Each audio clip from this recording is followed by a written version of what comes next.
almost time anyway. We said 5. I think I said 5-ish.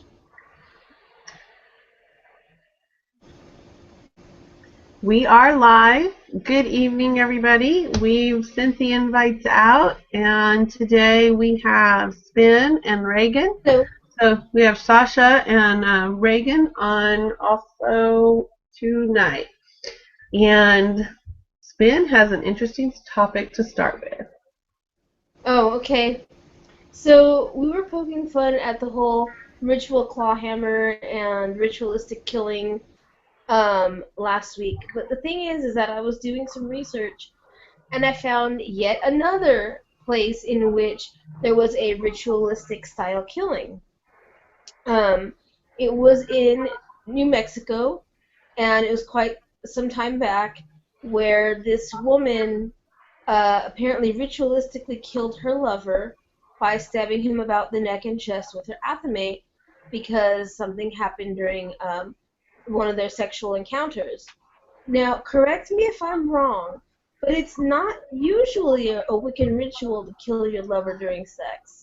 So in what way, other than that a ritual tool was used in the murder, was it a ritualistic style killing? And what is the media's definition of a ritualistic style killing? It doesn't make sense to me. It doesn't make sense to me either. And I can't speak to the ritual killings because I've never performed one. Don't plan on ever performing one. Never researched one. Don't want to be in the presence of one. And I just don't think that it would be, if you're doing a ritual, it's not going to have any anger involved.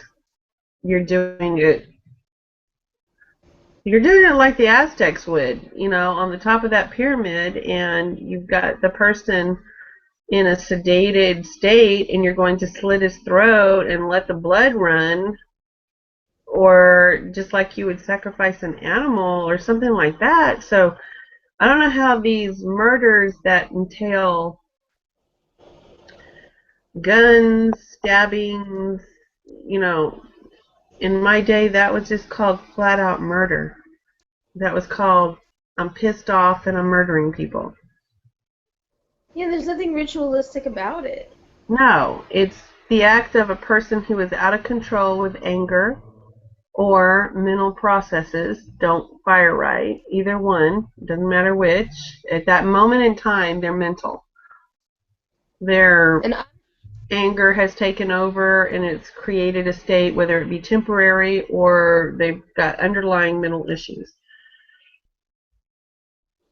I don't see how that's ritualistic in any way. A ritual would be telling you that you were doing something in a order. It'd be very orderly. It would be very pre-planned, pre-drawn out. It wouldn't be flailing around stabbing somebody. That's called, I'm pissed off and I'm killing you.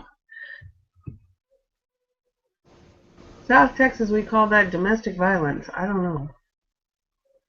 yeah, and not only that, it's like, okay, in a ritual, even if they are a more barbaric style tradition of practice, magic or not, even if they're more a ritual that does, more killings and whatnot, people who don't do more killings, even still, like, that doesn't make them, Wiccan. It doesn't make them pagan. And I'm not a Wiccan, however, I do know a little bit about the Wiccan religion. And my idea would be that once that, I remember from what I'm reading, once that athame draws blood, which an athame shouldn't be able to draw blood in the first place, but once an athame draws blood, it's no longer a ritual tool. So thereby, that would negate any way that this could have been a ritualistic style killing. Well, that's my thing. That's why my But correct me if I'm wrong. Well, that's why my athame is not even sharp, because it's not required. The cutting that it does is of space-time of spiritual things, it's not about doing anything. The working knife, maybe you would do that with, but that's a different knife. That's not your athame.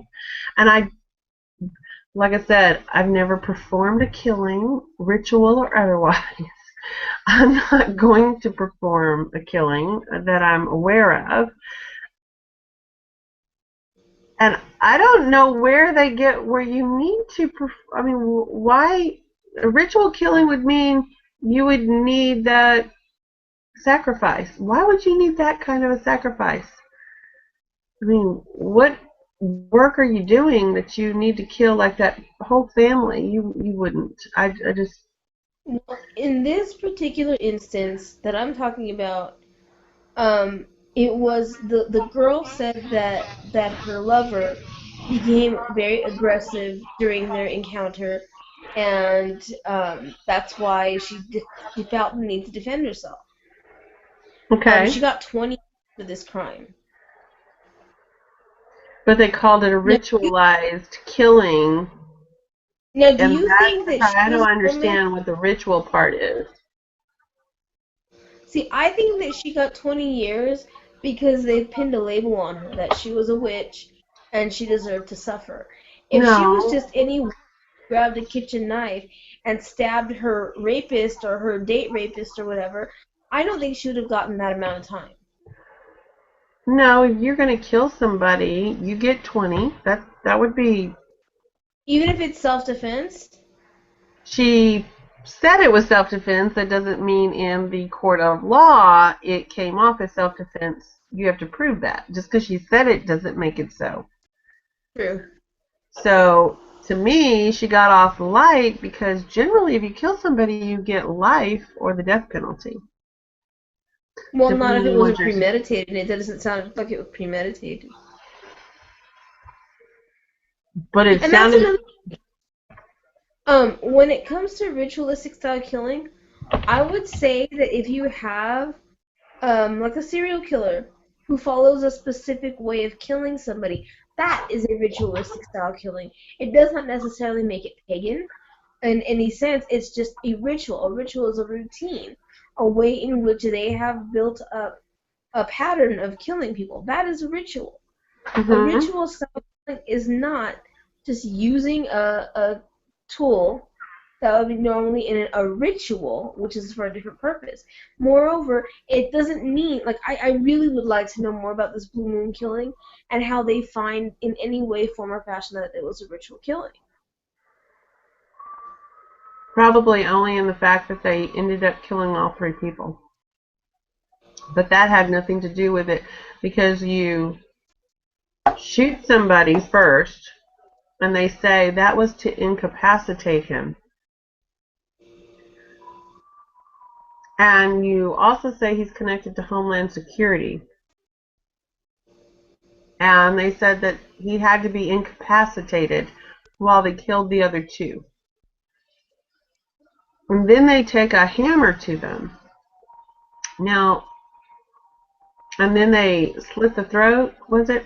Okay, well, if you're doing all of that to kill somebody, and one of the people is a Homeland Security person, I'm going to look to the Homeland Security connection and drug smuggling or something else that would be something Homeland Security would be involved in.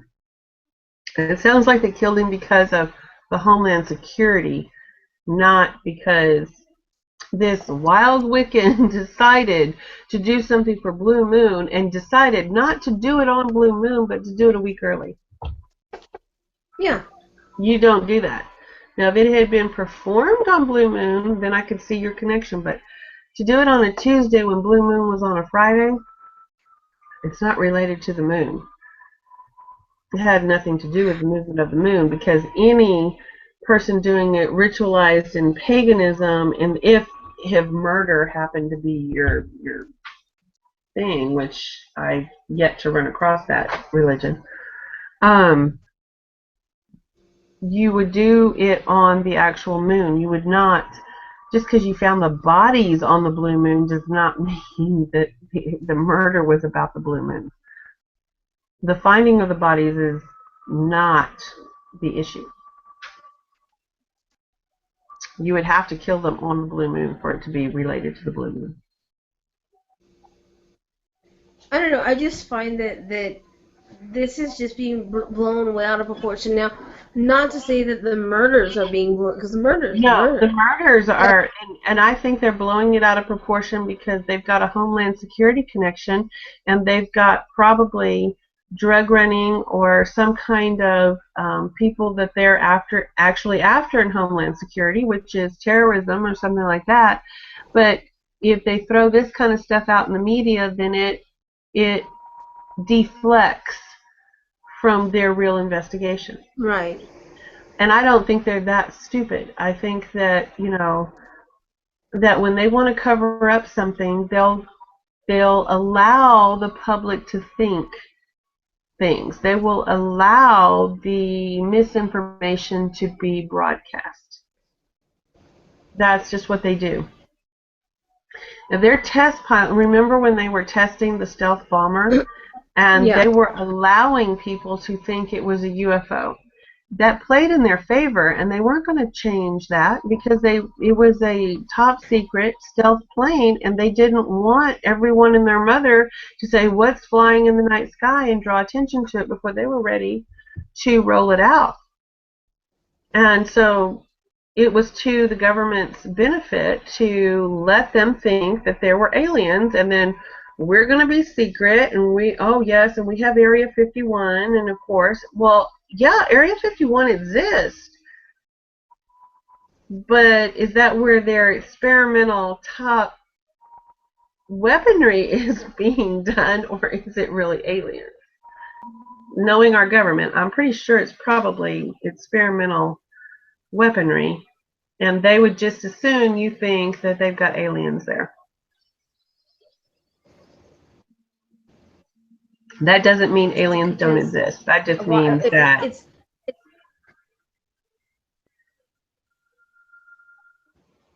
I think it's more intimidating to think that the Americans have aliens making their technology anyway. Well, yeah, and then, that's another reason why we have to have a stealth bomber. And that, they do things like that all the time. If it is... So you're just thinking that it wasn't really a Wiccan thing at all or a pagan thing at all.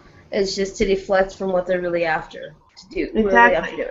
And they're not going to say, oh, he was onto a terrorist cell, or he was killed because he worked for Homeland Security. They're not prepared to say that yet when they're still trying to figure out what angle it was that he was killed. But the fact that he was a Homeland Security person and his whole family was killed there, his brother and his mother. Now that sounds like someone who went in and killed them for revenge reasons. You do this, you help us do this, or this is what's going to happen. Or if you get caught, we will kill you, or, that sounds much more viable than a Wiccan killing for the blue moon. Yes, I agree. All I could think of talking. Yeah, I'm back on Wi-Fi, so I can actually talk and have my camera on. I was cracking up because I just watched the Lego movie, and then they ended up like Freedom Friday or something like that. And I was cracking up because you were saying, why would they do it on a Tuesday? Like, it's Taco Tuesday. I missed that. That sounded funny, but I don't know what you said. Yeah, you were all crumbly. Try that again. I'm getting my computer turned on now. Can you hear me any better this way? Yeah. Yeah. So I was laughing because Taco Tuesday. I was watching the Lego movie. Okay. And the Lego movie Taco Tuesday. And they're talking about making it like Freedom Friday or something like that. It's still Tuesday. And I was cracking up when you were talking about how, it was the moon was that Friday and they actually did on Tuesday. And I'm like, well, maybe they just saw the language. They incorporated it right in their business. Taco Tuesday. Exactly. Why would you were Wiccan. I got as far as Freedom Friday off and you're doing it for the blue moon. sense as a wicked ritual killing to call it Taco Tuesday. I mean, Yeah. that's what the whole thing is. I mean, I'm sorry, but it just blows my mind that they would try to. So I heard what you were saying about Sasha, the one about Mexico. Yeah, what does self-defense have to do with ritual? You grab the hand, you're defending yourself. Whether it's an athame or an umbrella, I mean, stabbing somebody is stabbing somebody. You know, Well, exactly. yeah, how does that turn into ritualistic? Ritualistic. When I hear ritualistic murders, I think of serial killers that have their ritual routine. Yeah. Hang on. We have one viewer. Let me see if I can see.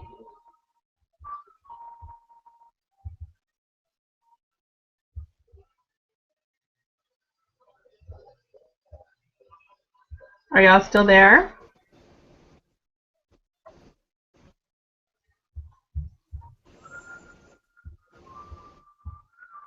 Are y'all still there? Are you frozen? Okay. Am I frozen? Y'all's pictures are frozen.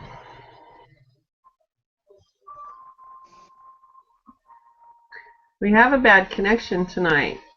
Trying to.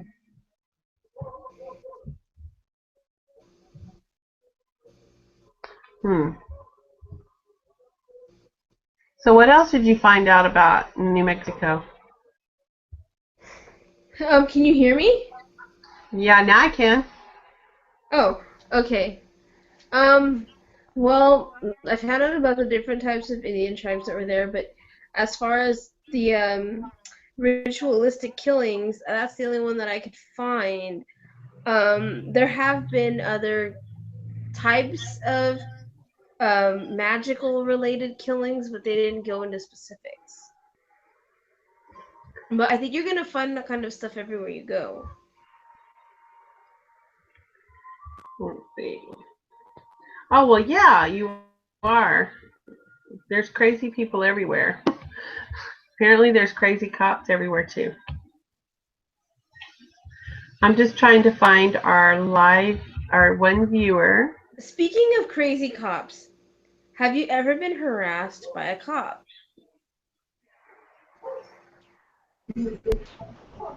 Like, specifically New for being a Whisper. witch? Hello, ladies. Blessings to all. Okay, I'm back again. What happened? What did you do? Where'd you go? Oh, I don't know. It just dropped the call. It froze up on my phone, I guess. I think my phone's just being dumb. I was in the middle of like a full rant, and I was like, "Oh, it just shut up." I don't know what's going on.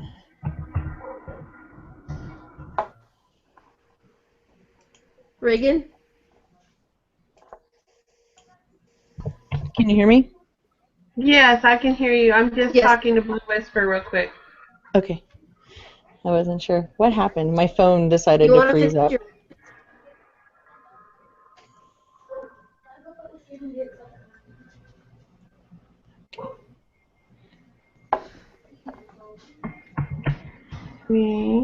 She wants to know. She doesn't know what our topic is. Oh, who cares? Just jump on in. Exactly. I just asked if anyone has ever been harassed by law enforcement for being a witch. And I have. I have an interesting story. Oh, wow. I have not ever been I have never been harassed for being a witch. No. It's rather I've been interesting. harassed. I've been harassed for being a bitch, but not a witch. I've been arrested. It's totally different. That's a totally different situation. Yeah, I got arrested for being a bitch, so.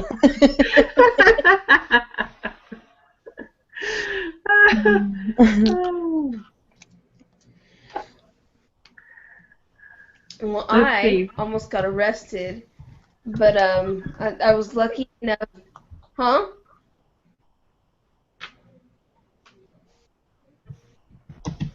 But I was lucky enough that my friend's grandmother was with us, so the cop did not take us in. He was a dick. And basically what happened was some friends of mine and I were having a ritual in the park. People complained because we lit some stuff on fire. As Oh, we they were do leaving frown the on. park, had all our stuff packed up and we're leaving the park. Huh? Can you guys hear me? I can hear you. Can you guys hear me? Yes, I can hear you. Oh, okay. Yeah, just go ahead and keep going. It's just So, you're getting kind of. anyway,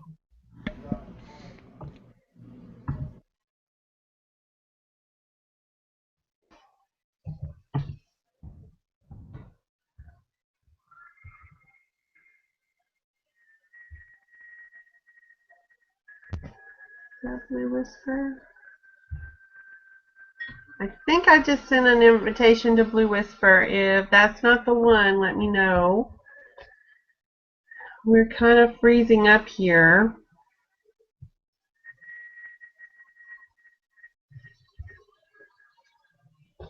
so basically what happened is he searched my stuff. The cop ended up searching my stuff, and he found my Book of Shadows, and proceeded to read my Book of Shadows. And he said, "Ooh, what are you, a witch? Are you going to cast a spell on me? Are you going to turn me into a frog?" Like, all this stuff. And he started saying a lot of derogatory stuff about girls who think they're witches. And it was just a really, really bad experience. And, oh, let me tell you, never cursed somebody again or before like I did that day. So anyway, he further dug into my backpack and found a bottle of champagne, and I had still had it in there. I forgot because I threw everything in there after my grandparents' 50th anniversary. I was helping clean up, and when I packed my bag, I really wasn't paying attention. I just had to go. So he didn't take me in because the bottle wasn't open, but you can better believe he confiscated my alcohol. And so he said next time he finds us doing our voodoo in the park that we're going to be arrested. And I said, well, for what? What did we do? He goes, well, do you want to be arrested now? And I said, for what? What did I do? He said, for setting fires in the park. I said, what evidence do you have? Because we didn't have any evidence, and mine was the only stuff he went through. So there was no evidence. So he goes, well, we'll just take you in for being a witch and casting spells on people. Total dick. But the vindication came a couple years later when I found out that he lost his badge. I guess he messed with the wrong person. Didn't have Yeah. to be me specifically, but I guess he just liked to mess around with people and went too far. I got a. Oh, yay! Hi, Blue Whisper. Hi, Blue Whisper. Why are we? Oh, there's Blue Whisper. I Yeah. did find her. I got picked up years ago as a runaway in Flagstaff, Arizona. Such a long, weird story. I wasn't actually a runaway. It's a really long story. But while I was waiting for my aunt to get everything straightened out so they would send me back to Vegas because it was just so stupid. They were going through my personal belongings and stuff, and I had like a couple of notebooks and things with me with some like spells. Not really like my Book of Shadows or anything, but just stuff that made it apparent that I was pagan. And you got to realize this was like, oh my god, like 25 years ago. So they're going through the stuff, and all of a sudden, next thing I know, I'm sitting down with a priest, and they're trying to save my soul at the juvenile facility in Flagstaff, and I'm like, that I didn't think that was your job. Like, there's plenty of other people out there that need a lot more saving than I do. You know, it was just the weirdest experience of my life. I was all of a sudden I was this poor innocent little lost soul, and they were telling me how I was a victim, and I'm like, what? Oh, you're a victim of what? Mother Nature. Oh, wow. She's a tough one, you know. It was so weird. I had never experienced anything like that in my life, and luckily I haven't since then, but wow. Let's see. I am still trying to get. Let's see. We lost Blue Whisper. I'm not sure. Let me send her. I hope that's the same Blue Whisper. Unless she's like, who the Um, hell are these people? They're crazy. Bye-bye. exactly. What are they talking about? No, I've never been arrested. What have I Well, got myself into? I have, I've had them send the priest in to try to save me. Yes, I have had that experience. But it didn't have anything to do with the law. It had everything to do with my arm. And when I finally went in to have it fixed, because I shattered it 11 years earlier and I never went to the hospital, never had an x-ray. So when it froze up on me, they thought I was a crazy person and they needed to assess my faculties. Oh my. And the way they did it was I'd had the surgery, they'd given me the shoulder replacement, and I'm in a Catholic hospital. And next thing I know, I've got this young priest coming in because they've passed my x-ray around to everyone and their mother, and they had the students and everybody came to watch. I had to sign all this crap, and they filmed the surgery, the whole 9 yards. So I'm a permanent teaching tool now for the doctors. And Breeze comes in, he goes, "May I speak with you?" And I'm like, "Okay." I'm like, am I dying?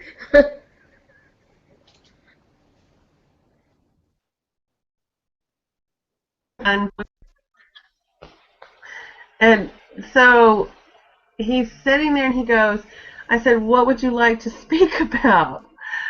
Being that I had my magic wand with me because it was a pain control agent. And when I would point it where the nerve was, it would stop the pain. And so, I had my healing wand with me. And I was like, "Oh, this is going to be an interesting conversation." And he goes, "Well, I just want to know, just in case we find anybody, we run across anybody else like you." I was like, "Oh no, like me. Okay. Where is this going?" And he goes, "Well,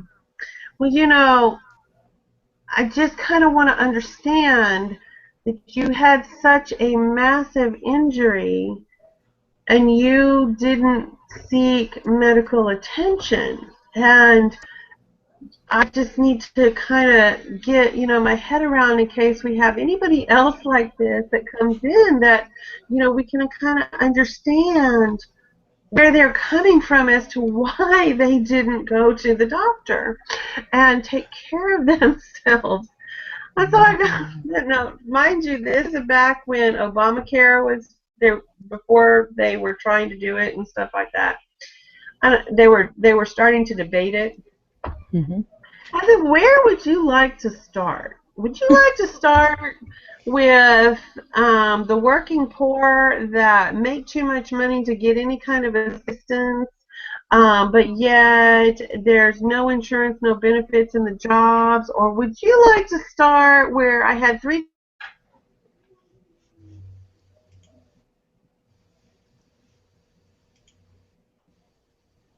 teenage girls?" So I kept working. I said, I took one day off for this broken arm, and I was back at work. I said, "Do you want me to start with, and I just went off on the poor priest, and he just sat there and he goes, okay." And I was like, "Where would you like to start? Would you like to go with the political, or would you like to come down to the, poor people have to survive level? Which would you like?" He ran out of that room. He didn't come back. I never saw him again. He tried to save me. He was there to assess my mental faculties. I was like, "My mental faculties are in check, please. Thank you." That's insane. That was the only time they tried to. And he wasn't trying to save me. He was trying to see if I needed a mental ward. It was gonna go ugly. It wasn't gonna. He wasn't gonna send me to. He wasn't gonna send me to church. I think he was trying to send me to the straitjacket. Oh, So did we really scare Blue Whisper off? Is she like gone now? I don't know. Let me go back and check because she's got 2 viewers again. So. Everything's a little Oh, wonky. I like she this that does. new people come She in. says, "Bear with me. I'm still trying to load it." Okay, no problem. Yeah, it's still a little wonky.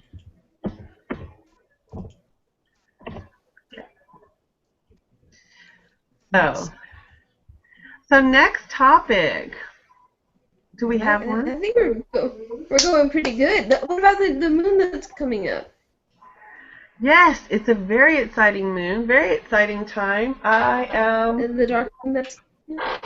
Yes, Friday is going to be friggin' awesome, and to think that in the same house we're going to have the moon and the sun conjunct, of course, because that's what a dark moon is. But we're also going to have Venus and Mars there too to make it a little bit more sexual and passionate too. So we've got the sexual energy from those two planets together. That throws in the creative realm and throwing a lot of the creative juices into the dreams and stuff. That this is coming into play. And then we have Jupiter is going into Virgo, and so we got that going on. We got all kinds of stuff fixing to happen, shifts everywhere. And don't forget the heart of the lion in Leo is in Virgo now, so we've got that shift of energy going on there too. And it's just friggin' awesome. And Uranian energy is trining it all, so it's going to be surprises and all kinds of stuff. So it's awesome. Sorry, I've been gone for a few hours and Evil's excited because somebody's home.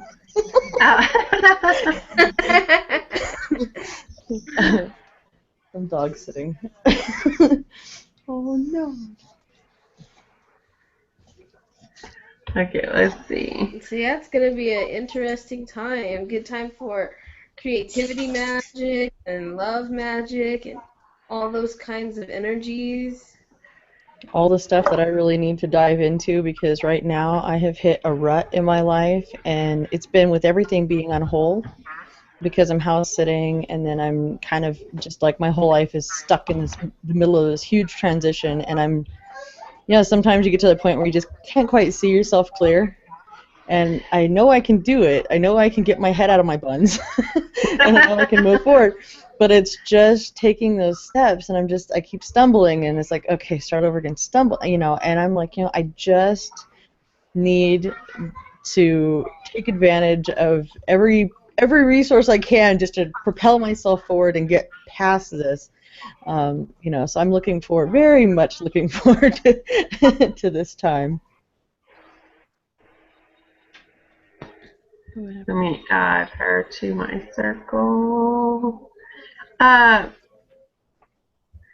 Well, let me tell you, this is a perfect time for new beginnings. It is like on fire with all kinds of creative energy out there. So you can take it any which way you want. It's one of those ones about unexpected surprises, unexpected breakthroughs, but it's going to be a little difficult leading up to the new moon because there's still challenges out there, and Saturn's there, but Saturn's not squaring it yet. It won't be until next week, and then that's when it'll be the reality check to make sure that you're not just going off the deep end and chasing unicorn.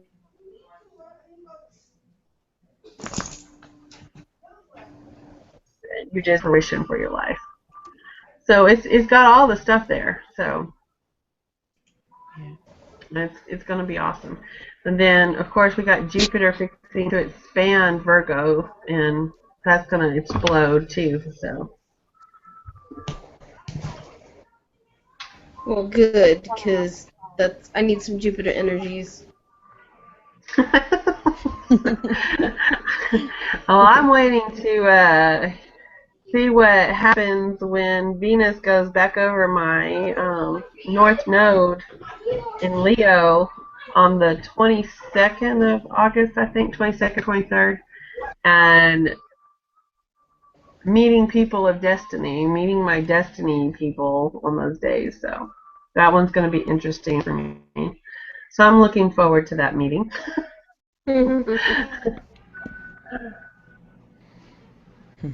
Another casserole man, I guess. I don't know. The casserole man needs to use.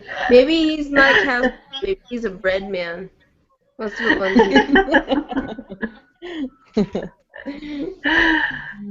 At this point, if he's just a handyman that can do some work around this house, I'll be fine. That'll be good. I'm all there. I'm there. It's a good thing. Yes.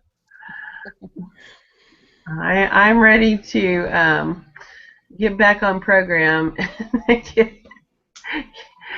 and understand that, okay, men do have their good points, that, they do things that I don't want to do around this house anymore. Right. I Yeah. need I need the man to do the man stuff. I'm tired of doing the man stuff. Well, that's what I was telling Scott. Scott and I were together for like 2 years, and then he kind of he struggles with depression, has a lot of the same problems I do, and things happened, and he kind of wandered off. I don't know. That's the easiest way to put it. Is he just was, emotionally unavailable to everyone. He was kind of just off in a corner on his computer, like the world didn't exist, and he was dealing with a lot. He was going through some stuff with his mom and everything, and he just kind of shut down on me. And at the time I started hanging out with Ty, which you guys have all seen Mama Bird with his little hawk and stuff. Anyway, yeah. So Scott just kind of wandered off, and there was really no like anything. He just left, and we didn't speak for almost 2 years. And then one day I dreamed that he died. I don't know. I dreamed he died. Oh no. Yeah, I had this crazy dream, and I called him, and I'm like, "Are you still alive?" He's like, well, "I just got to the hospital." I was like, "Oh, okay." And he wandered back into my life, and Ty's back in Pennsylvania now, and we're still friends. We still talk just about every day. But Scott and I mean, we get along. He's a Taurus, and he's very grounding to my airy all over the placeness, which is useful. But we're at a point right now where everything is just in limbo. We're just waiting. Everything's a waiting game because we're waiting. Like right now, I'm house sitting. My hands are tied until she gets back because I'm sitting here watching her animals and stuff. I can't really do much. I don't have all of my gear and stuff here, so I really can't do a whole lot of work. I'm having to do everything with minimal of what I have available to me, and I'm living in 2 houses because I'm here, and then I've got my stuff over at the other place, and we have to run back and forth, and I don't know, it's just a nightmare, and I'm just waiting on other people, which drives me up the wall. And I agreed to do this. I can't stand limbo. Ugh. Yeah. I mean, and I put myself here. I fully admit to the fact that I'm the reason why I'm here. But now, at first I was like, oh, cool, a little vacation because my life's been so crazy. I'll just go hang out in the house and play with the dog and the cats and everything will be good. But then I'm like, oh, wow, the clock is ticking. I'm not getting any younger, first off. And I just keep getting poorer by the minute, and I really need to get myself together and do this and do things. And we can sit here and play Warcraft till the cows come home, but if we're not doing any work, I mean, the cows are going to come home and be pissed. So I'm trying to get myself back together spiritually, financially, emotionally. I mean, all of it, and it's a lot of work. And the cool thing is he is willing to work with me with these on these things. He has no choice but to work with you right now. Did you hear He him? just broadcast it to the world. He just whispered past me, lies. we get along really good. He's really playful. He jokes around and stuff. He doesn't take things too seriously, and hopefully we can get all this together. And I don't feel like I'm doing it alone. And it's funny because like from November to April, I was completely by myself, and I enjoyed it. I enjoyed being alone. I enjoyed having that time to myself and kind of getting my head together and everything. But I don't know. I guess it's just being a Libra. I feel the need to have that companionship and that somebody there, and it has to be a team. And I try so hard. I'm like, I can do this. I'm independent, and I've got this to myself, and I just don't. Just don't. We do have Blue Whisper now. She I has made made it. Yay! Can you hear me? Yes, we can. Yay! I had to log completely off and clear my cache and start again. Apparently, I was, needed a cleaning. So, Of course. cleansing. Where's my candle? Yeah, I was gonna say that's usually when I need to, it wants to do updates on me, and I'm like, what the hell? I don't want an update in the middle of my day. You gotta excuse me. I know my glasses are probably blinding you guys, but No, excuse it's me. okay. I've been to the doctor. Oh, hey, Spinky! Yeah. I'm not sure how to pronounce it. Spin Pixie or Pins. Yep, that's it. Spin Pixie. Yeah, Spin Pixie. You call me Spin nice Pixie? to find me. Nice to meet you. And Blue, we have no topics. We just start randomly talking about anything and everything wherever it takes us, and that's just kind of how we do it. Good, We just wing good. it, and we just, whatever is on people's minds, and that's what we do. Okay, well, tomorrow I'm having a mammogram. Let's talk about that. Who likes Oh, boy. Oh, There's fun. nothing like smash boobs. No, That I is tell just you, my favorite thing. I have to go in there, close my eyes, and pretend like it's Johnny Depp getting rough with me. Come on, Captain Jack. Yeah, well, that would be all right. I wouldn't mind. Johnny Depp wouldn't mind. Somehow or another, the people I get don't look anything like Well, Johnny Depp. I mean, Would you really want to go through that process if they did? No. What with Johnny Depp? Yes. As long as he's in character, Captain Jack Sparrow. Right. Oh my God. Yes. Controlling. He can be that Irish riverboat guy on Chocolat too. I'm sorry. There's several I would take. Okay. Yeah, he's a very good actor. Yeah.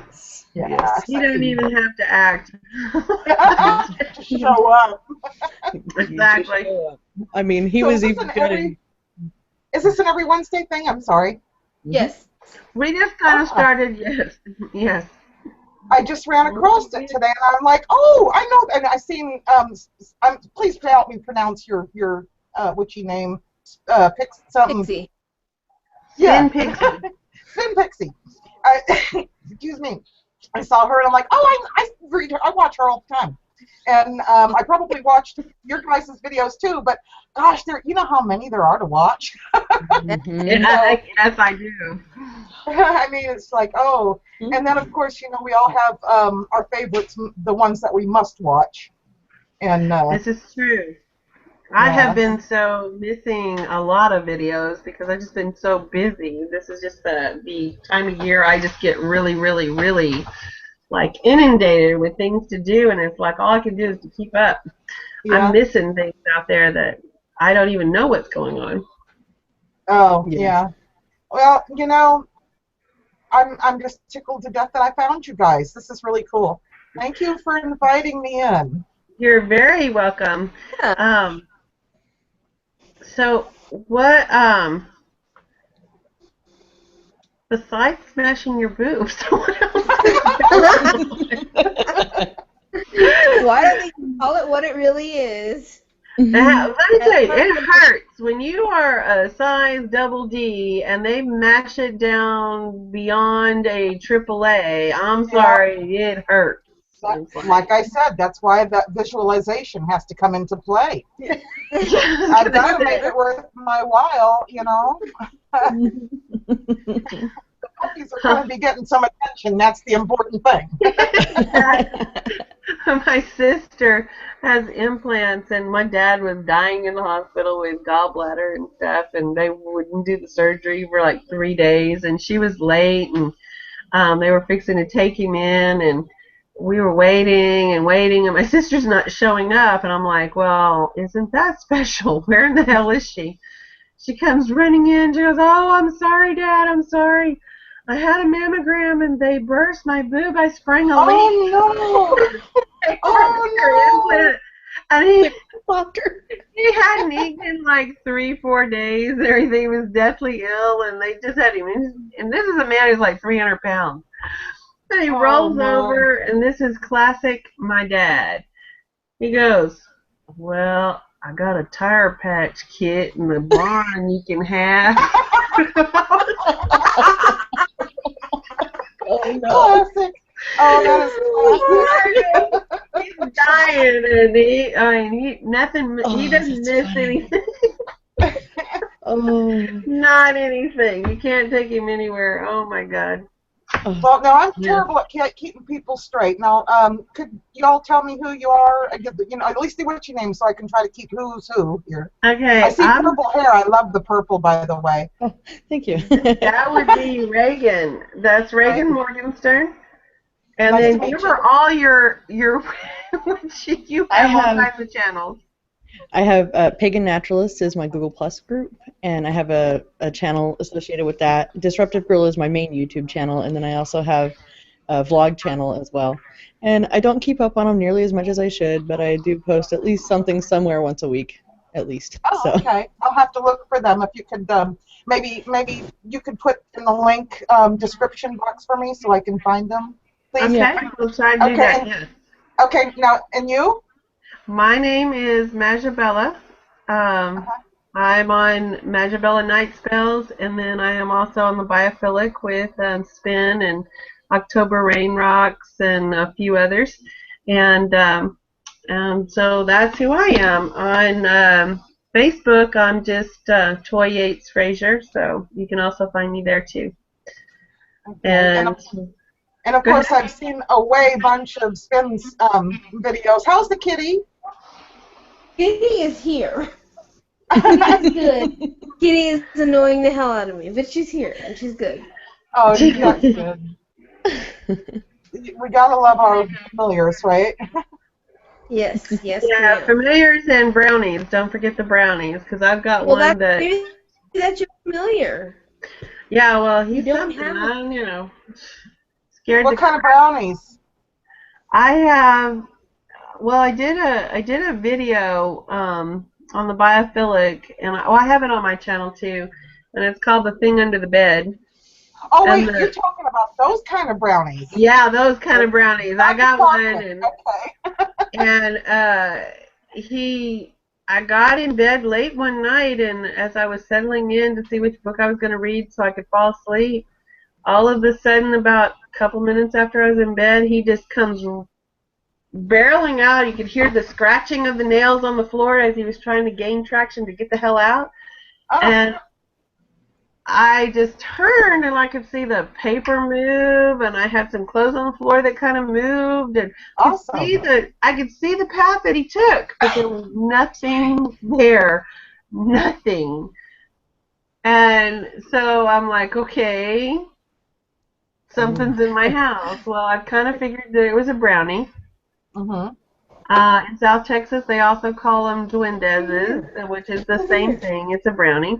So the duendez is in my house somewhere, and I've tried to put stuff out for him. He's not interested. But I don't know where he's living in my house. I don't know, this is my first encounter with him was under my bed. And he did not want to stay under there, so he's not under my bed anymore. Oh, he isn't.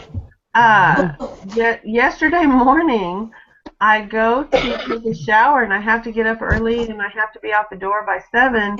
And I come out of my bathroom with no clothes on, no anything, and I can hear somebody going through like a drunk drawer or something. You know how when you're going through like looking for a flashlight or something and you're moving everything around and you can hear like paper rattling and things rolling and heavier stuff in the drawer and stuff.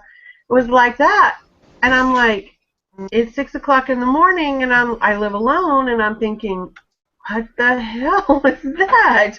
So I step back because I don't have any clothes on, and I'm like, my clothes are in the bedroom, and I'm going, okay, I'm in trouble here. And I'm like, okay, and I keep hearing this noise, and I mean, it's loud. It's not a little noise.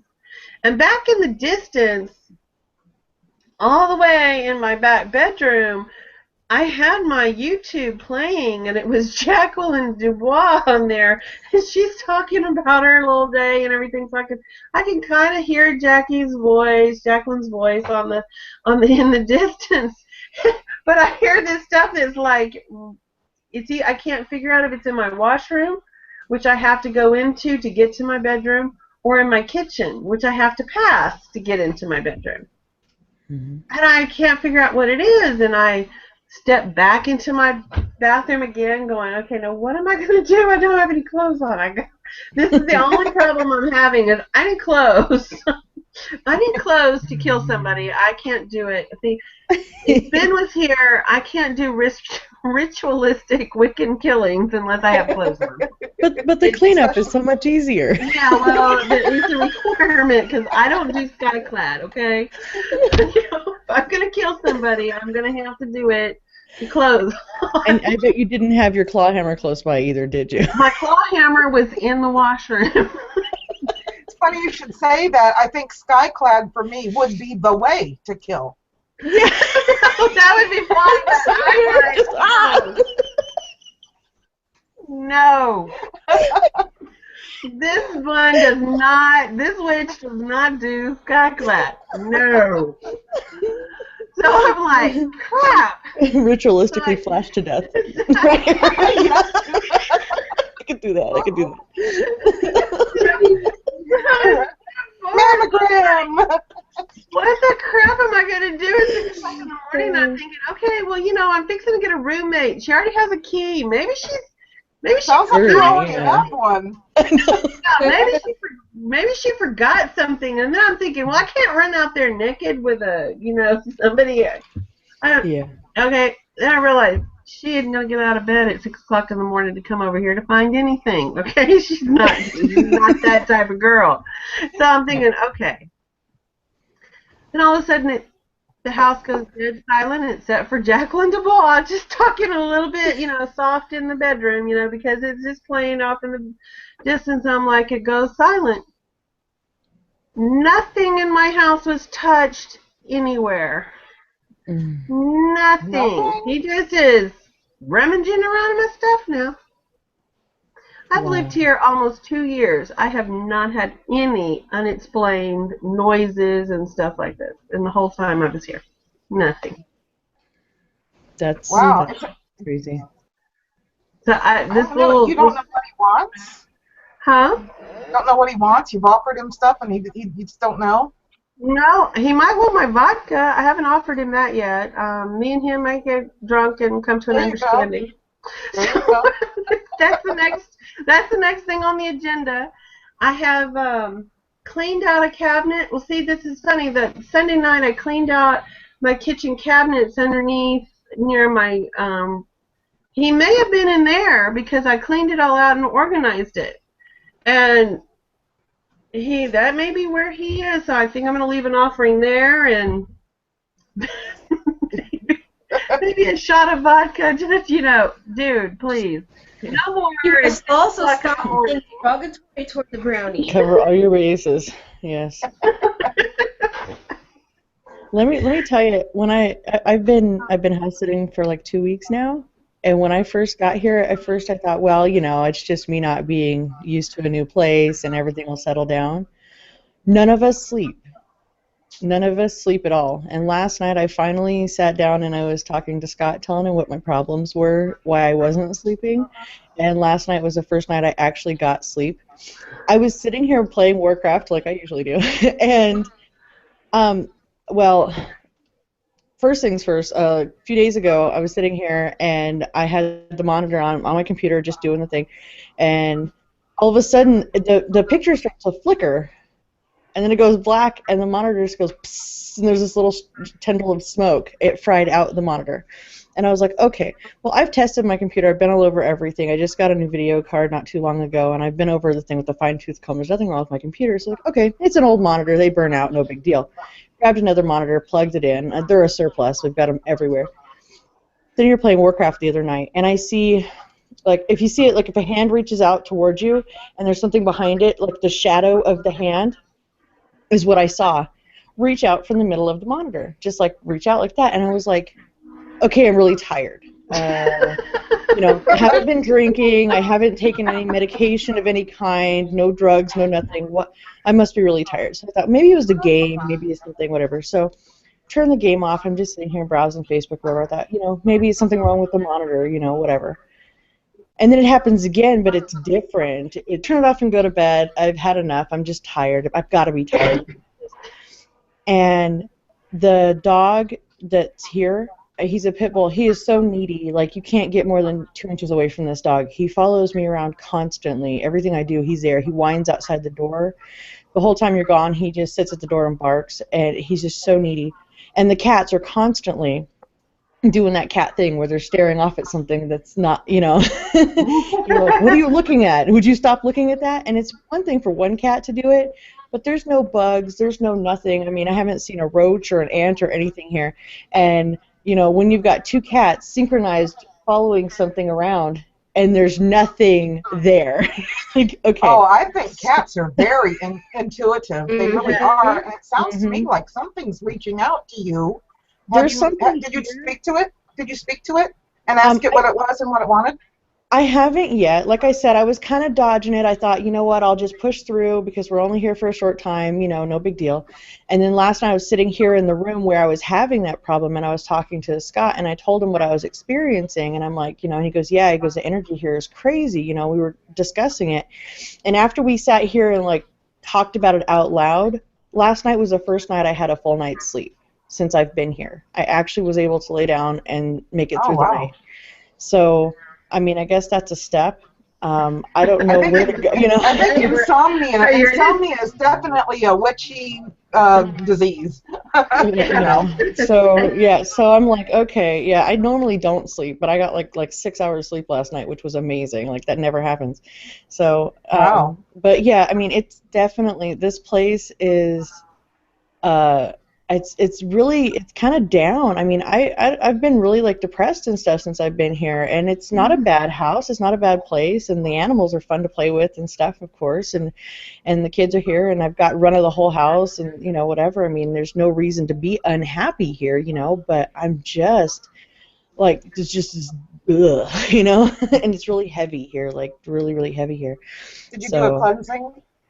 Not yet. It's kind of weird because it's not my place, and the lady that stays here, she's back east at her sister's wedding, so I don't want to call her up and be like, hey, I'm gonna go and smudge your whole house and do whatever, because she's she's not pagan. So, or maybe just personal, or maybe just something personal or whatever. It sounds to me like something's reaching out to you. Something knows that you have an intuition of some sort, and they're reaching out to you. Something That's is definitely. what I'm feeling when you talk about it. Yeah, and for some reason it feels like a child presence. Yeah.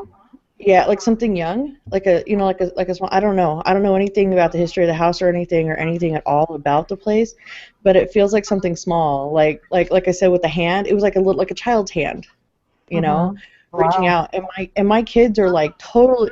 They're children, but they're like really they're having a hard time sleeping here, and they're like really wired and. Not acting themselves since we've been here. Yeah. Yeah. So, I mean, there's definitely something here, something weird here. And I don't know. I'm just counting the days until I'm back home. Like, it's not my problem. It's not my problem. You better hope it doesn't become your problem. It's gonna take itself to you. You need to do some Yeah, I'm something. gonna have. Yeah, Attach. for Yeah, sure. because once it figures out that you can see it and you It can may feel follow it. you. Yeah, I don't want to take it with me.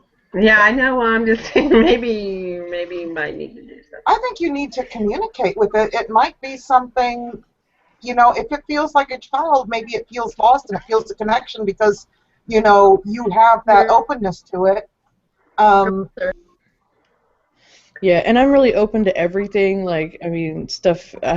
There's certain places, and I've lived in Vegas off and on my whole life, and there's certain parts of town I can't even go into because it's too crowded, and there can be nobody there. It's just too crowded, Yes. you know. Yeah, I pick up on things a lot. There's some people's houses I can't walk into because I'm like, no, it's too loud in here, you know.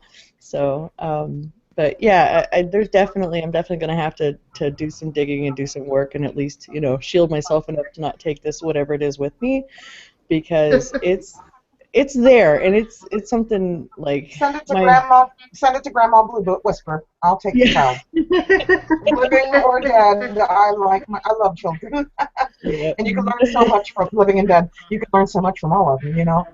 Yeah. So. Well, I figure I have my share of children. I've got a brownie that it can hang out with. That'll be its pet. There you go. Brownie. Everything whispers away. I'm sorry, I couldn't hear that. I'm sorry. Blue Whisper what? So are we sending everything your way? I'll bring it on, baby. And all. I'll take all the lost souls. The lost souls or whatever. You know, I think sometimes, you know, when there's one trapped in an area and they're the only one, I mean, it's just like they're, you know, kind of lonely and they're reaching out to whoever can actually experience them because, you know, maybe they're lonely. And that's what I feel sometimes with some of them. And, you know, when you're talking about the spirit and it feels like a child, it's like, hey, somebody pay attention because children love attention. Oh, you know, and that's what it feels like to me. And I think if I was a dead child, I'd be brokenhearted and somebody wouldn't want me. So, you know, it might be something to look into or whatever. I think that sometimes we look into things sometimes thinking, well, we don't want to take this with us, but it might be something that we are needed by them. Yeah. We never look at it in that way, I think. Well, that's just my opinion. Well, I was widowed at 24, and I have his ashes, and he promised me he would haunt me the rest of my days, and he pretty much held up on his end of the bargain with that. So, you know, I mean, I do understand that, and that's the thing, is it's just and it doesn't bother me like that. None of that bothers me. It's just the heaviness. I mean, it's we've all been, yeah, very intrusive. And everything here is so, like, my kids, as soon as they got here, they're so needy. My cats, their dog, and I mean, everything is just all of a sudden just in a complete uproar, and it shouldn't be. This should be like vacation time for us. We should all just kind of be relaxing and doing our thing, you know. You know, I homeschool the kids. We don't have, you know, I'm not working a set schedule. I think I work 2 days this week. I have to work.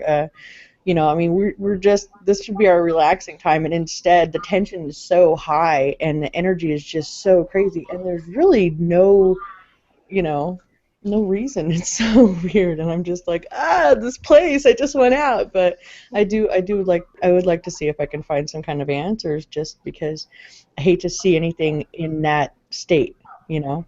Yeah, it sounds to me like, well, you know, there's always going to be a heaviness or something and I think Spin's going to understand what I'm talking about. She gave me some advice. I've got somebody I've been dealing with that's very negative, and you know, in truth though, when somebody is depressed, you're going to feel that heaviness, and I think that deaf people can become depressed too if they're, you know, especially if they're lonely, if they're the only one like that and nobody recognizes their presence. And then all of a sudden they got you and they're like, hey, and then all of a sudden you're like, oh, wait a minute. And then that would make me cry. It's like, pay attention to me. So, but you know, and that's what I think you're picking up on, because I'm sure if you've been around live humans that are pretty depressing, and they're like, I call them attention whores. You know, nothing that you can say or do is going to make anything any better. You know, The and then you get vampire, around them, you pick that they up. suck the energy out of you. Yes. Oh my God, yes. Well, Dealing my with it. sister has seen, she speaks with dead people from the time she was a small child. So, sometimes the one that they figured it out on when she was young was a child that had died in the neighborhood when she went to visit my grandmother, and she was playing with her in the driveway, and they always thought she had imaginary friends, and she tells my sister tells my grandmother about the girl. She can't speak because of something's wrong with her throat. Well, that's what the girl died of, a tumor in her throat. Oh. And she couldn't breathe, and she couldn't talk. But the thing was, the child just wanted to play with her. The child was just there playing with her. It wasn't. My sister's always had these encounters with. They speak to her, but sometimes they don't want anything. They just know, wow, you can see, you can hear, Acknowledgement. it's fun to communicate because oh my God, you can see me. You can feel my presence. You know something's here. I've got your attention. So sometimes it's just they got your attention. It's not that it's sometimes there's a message that they want to give. Sometimes it's just The interactions. they're excited. Wanting Someone sees them. if you're just standing in a crowded room and no one's paying attention to you, they're just walking right past you and stuff. Eventually, you're gonna feel all kinds of emotions of sadness and depression because you feel unwanted or unacknowledged, and everybody wants to be acknowledged. And I don't think the dead are any different. And then that first person that makes eye contact, they're like, "Hey." Yeah. And a lot of times, if the energy is bothering you, if you can tell it to go away, and it will. It generally will. They're usually not mean-spirited. It's usually so if it's affecting you, you can ask it to step back and step away. That might make it angry if it's finally been acknowledged and you're having it being told to go away, but perhaps giving it boundaries. Exactly. Like, we need to sleep, we need to do this, we need to do that. So you need to give us these boundaries and respect them. Otherwise, you'll have to leave, at least while we're here, And I'm thinking an offering, like maybe a ball, and put it in, at the same time every night, and just speak out loud. This is for you to play with while we're busy doing our thing, being living, I guess. This is, a simple little offering like that could really change the whole feeling in the whole house, I think. Yes. I was going to say, because, you can't let it affect your children. So your children are being affected, so therefore there you go. There needs to be, whatever it is needs to be asked to stop that part. That's unacceptable to make your children uncomfortable. If I leave this out on the desk, my kids were playing with it. They were rolling it up and down the hall, and they were driving me completely bats with it. And I'm like, "Okay, guys, hand me the ball." And I stuck it up on top of the desk. And when I stuck it up on top of the desk, that was the same night that the hand and everything, and I was just like weirded out. And finally, I was like, "Oh, okay." So the next day, I was really uneasy sitting here, and I just, for some reason, not even thinking about it, just grabbed it and stuck it in the drawer. And things got quiet. So now it's like, okay, well, I'll stick the ball out, and you can play with the ball, and then when it's time for me to be on my computer, the ball can go back in the drawer. Yeah. Well, yeah, but, children are used to having rules, so... Maybe you can give it a bedtime whenever your kids go to bed. Like, give it a bedtime and give it rules and stuff like that if it's a child. Yeah. Because that child might actually be missing the motherly structure and the routine. Yeah. Yeah. Well, I'm mom I to chose everyone and to. everything around me, so it's not like it's a huge problem. Exactly. Congratulations, it's a ghost. Else for the time. Ta-da. I thought I was done having children. Lies. So what about the owner of the house? Does she experience the energy at all, or is she totally oblivious? She, I don't think she would speak openly if given the opportunity. Uh, she would never like admit to experiencing anything like that. She's pretty closed off to that kind of stuff in general. Well, really, I mean, think about it. Some people would listen to our conversation and think we're all totally nuts. Yeah, You know. I mean, Yeah. Well, we are yeah, a all lot. totally. Yeah, It would just be he, another day in my family. yeah, My sister has I talked to think so. dead people since I was little. I've talked to the thing in the closet. My mother says, all of you kids talk to the thing in the closet. So I'm like, my brothers grew out of it. They stopped talking to the thing in the closet. But their sisters are still crazy. So I was I was really bummed out because when I moved into the place I'm staying at and out into the shed, I make it sound like I'm like out in the middle of a field in a tin shed, but it's not. It's a building. Um, but when I moved in there, it was dead silent, completely silent, absolutely quiet, nothing. And I was kind of bummed about it.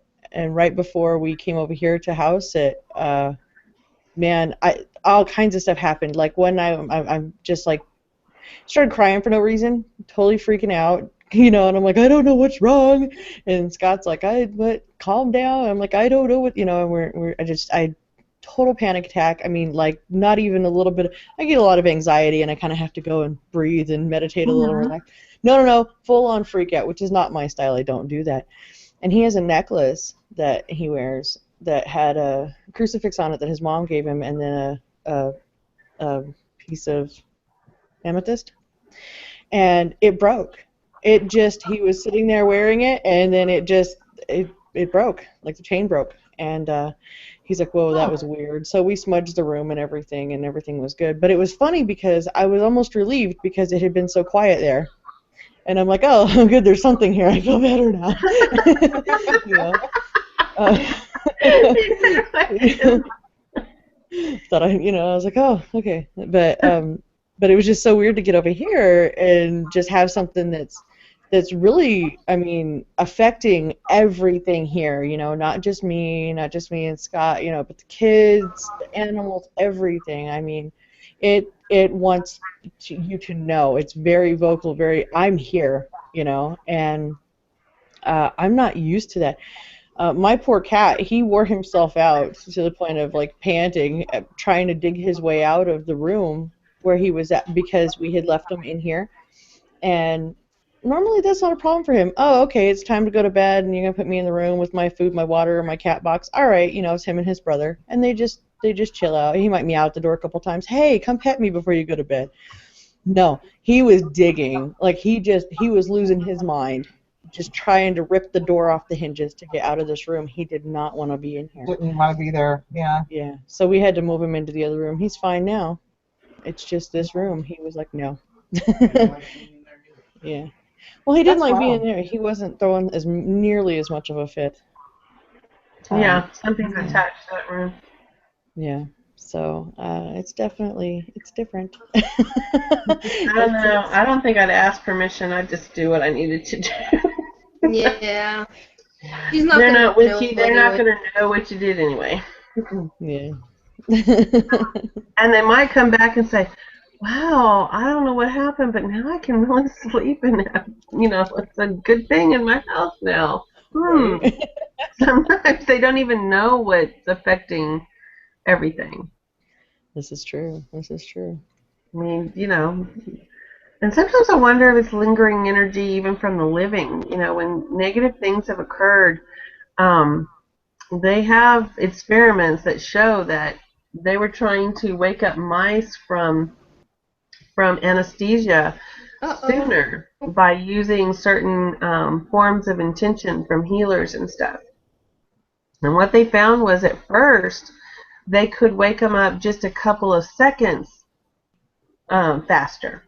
Mhm. But after a while, they found out that there was a residual effect in the room, and if they put the mouse on exactly the same spot where the intention was given, the healing was given, the mice were now starting to wake up minutes and faster, and it had to do with that the place was starting to build energy, and that same energy and intention was there, and if they placed the mouse that was anesthetized there, it would wake up sooner, because Really?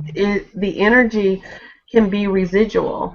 It comes off of Lynn McTaggart's thing on intention, and she gives the actual science, the experiments that they were doing. So these are actually from scientists. This isn't asked from healers or anything like that.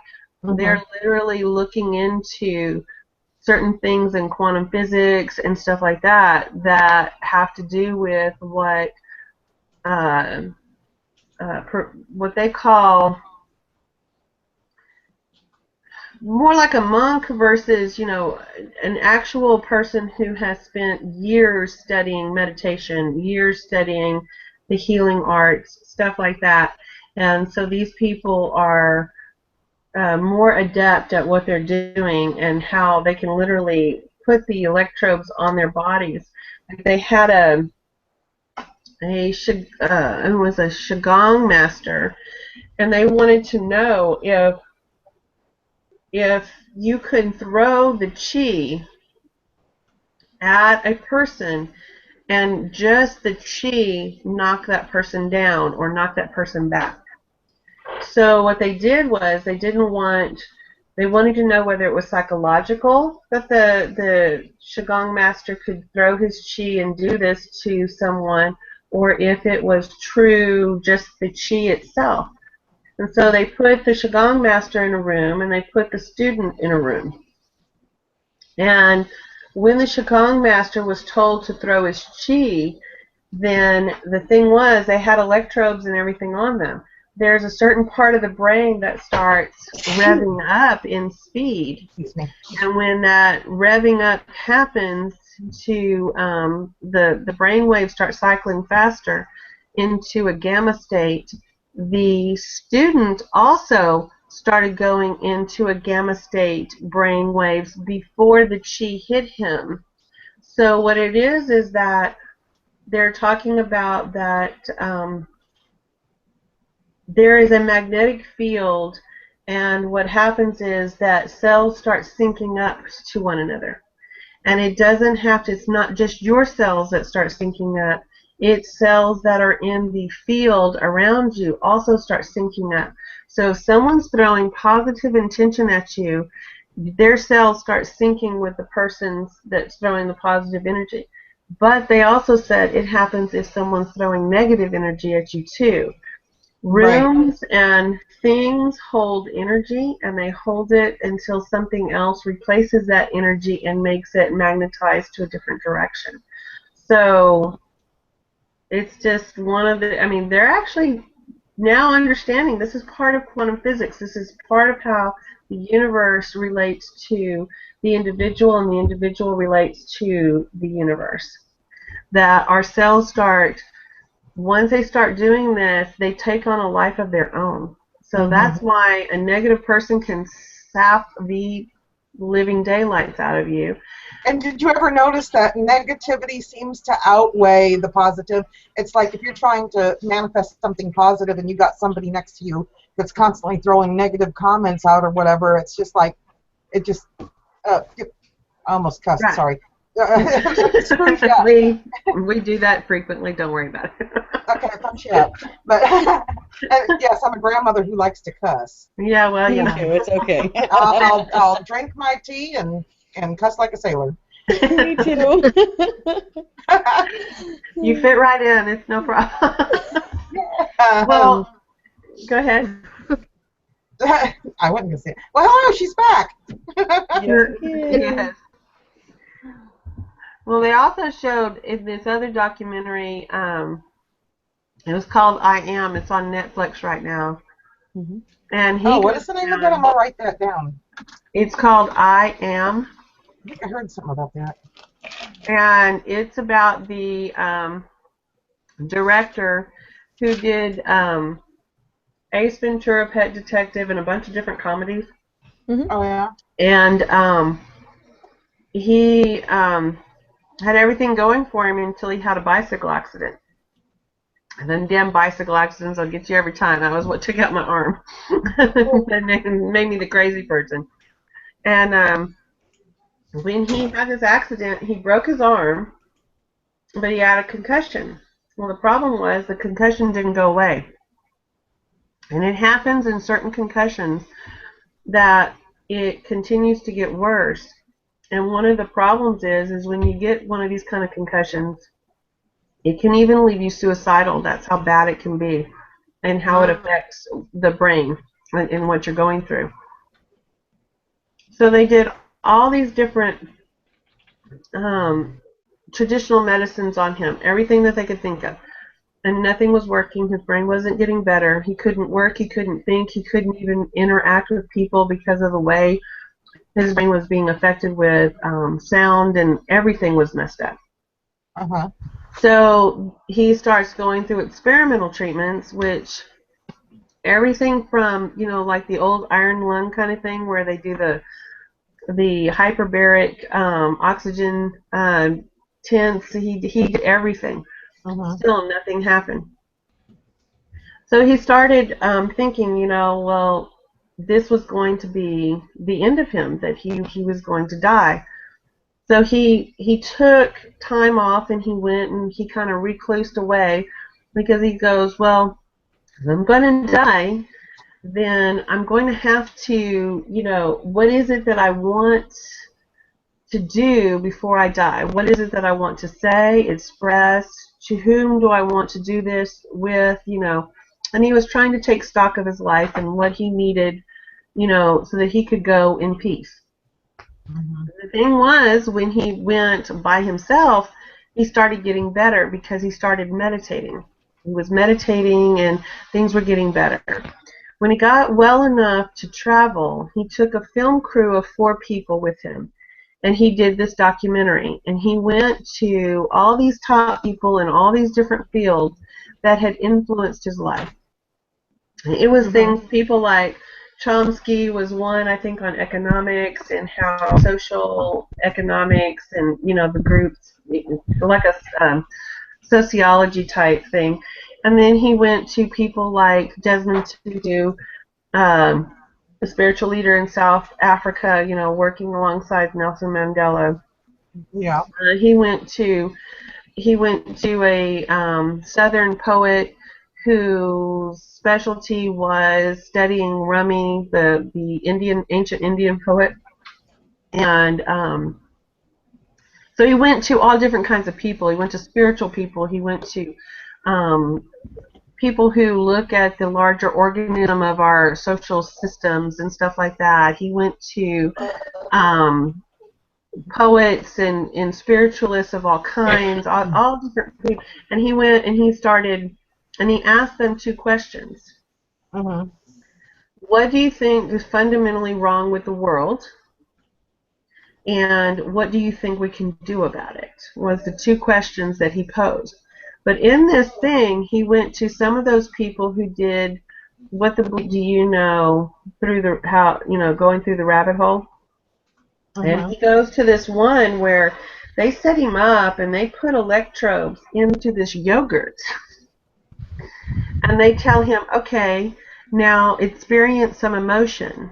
And we're going to see if we can spike this energy meter on this yogurt to see if you affect the organisms living in this yogurt. And so he goes, well, how do I do that? And they go, when was the last time you talked to your lawyer? My lawyer, because it was his divorce. And the yogurt spiked energy. He influenced the organisms of the yogurt. So every time they started throwing something out, the yogurt would react to the energy fields that were being put out, because they were talking about that our heart is the thing that tells the brain what to do. It's not the Right, brain right. telling the heart what to do. And it is that, what do they call it? The torus field that comes off the heart. Everything comes through the heart. Well, I'm a Reiki master, and that's what they taught us about Reiki, was that Reiki goes through the heart chakra. And once it goes through the heart chakra, then it goes down both arms. And that's how it flows through your body. Uh-huh. But as you give a Reiki healing, you receive a Reiki healing. Because not only does it flow down the arms and out to the other person where you're the channel, it also goes up and down your own channels as well. That energy goes everywhere. So this I am it talks a lot about how we affect the field and the field affects us, and It sounds how like it's it the energy. ties.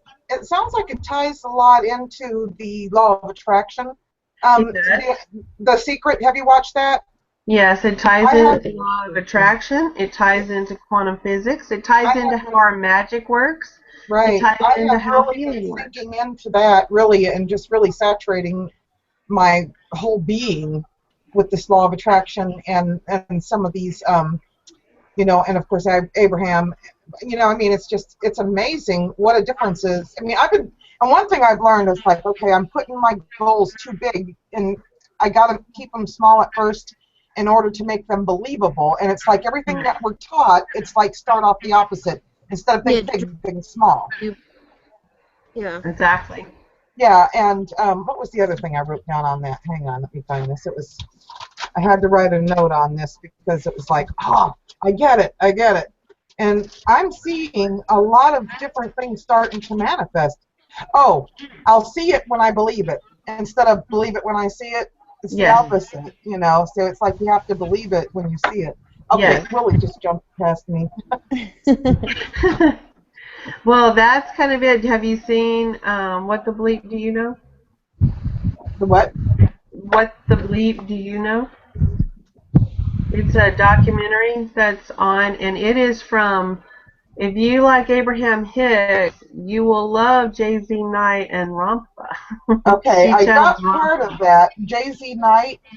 Jay-Z Knight, Okay, she channels the person Ramtha. okay. Okay, and then she also Esther Hicks talks frequently about Seth and Jane Roberts. So Yeah. that's another precursor as well. And then the What the Bleep Do You Know is quantum physics and how it affects the field. And so that explains the science behind it. And Jay-Z Knight is the person behind the making of that documentary. Uh-huh. And so that one is really good. So yes, I'm all over that kind of stuff. that's right up my alley. Right now I'm doing psychology, astrology, and Western magic, and that also, again, and then Abraham Hicks, Jerry Hicks was very, very specific about how he did that approach. He found that Napoleon Hill first, and so Andrew Carnegie was the one who gave that first part of the secret. Basically, it comes from Right. the book Think and Grow Rich is excellent. Well, and Dr. And Wayne Dyer too is one with the Tao. I mean, he talks yeah, a lot about. but Napoleon Hill is back way back. He's the Yeah. one he's like a foundational one to all this work coming forward. So he's really worked. He's the one that, and they still do this today, is use the technique of the invisible counselor. So you basically create a round table, and you have the different people that have passed over, and you start having your meditations and round tables with these people. So if you need something, like you need to give a great speech, then Napoleon Hill had a great orator of his time that he knew, that was on his in his round table, so that he could get that influence into his life to give a great speech. Hillary Clinton was said to have Eleanor Roosevelt on her round table. A lot of these top politicians do this thing. So they channel the people that they want to emulate as their mentors. And so you can do your round table with anybody that you see fit from any point in time in history. And I hope it you is, don't mind I'm taking notes. no, you take all notes you want. So that one's awesome. And when I stop learning, that'll be the day I'm dead. So. Exactly. What is it about that makes people want to take notes? I'm sorry, could you repeat that, please, Ben? I said, what is it about Toy that makes people want to take notes? Because the first time I talked to her, I took notes too. Well, because she's got some interesting, some things I need to look up and watch because, like, I'm really submerging myself into this, and it's like, okay, the little bits, and it's not really little bits, it's lots. I've been taking great big bites of it. I've been eating, sleeping, everything to do with the law of attraction. I'm watching anything to do with The Secret. I'm watching anything to do with Abraham. If there's more out there, and what I do is I take each of it. Attraction's just the beginning because that Yes, is. it is.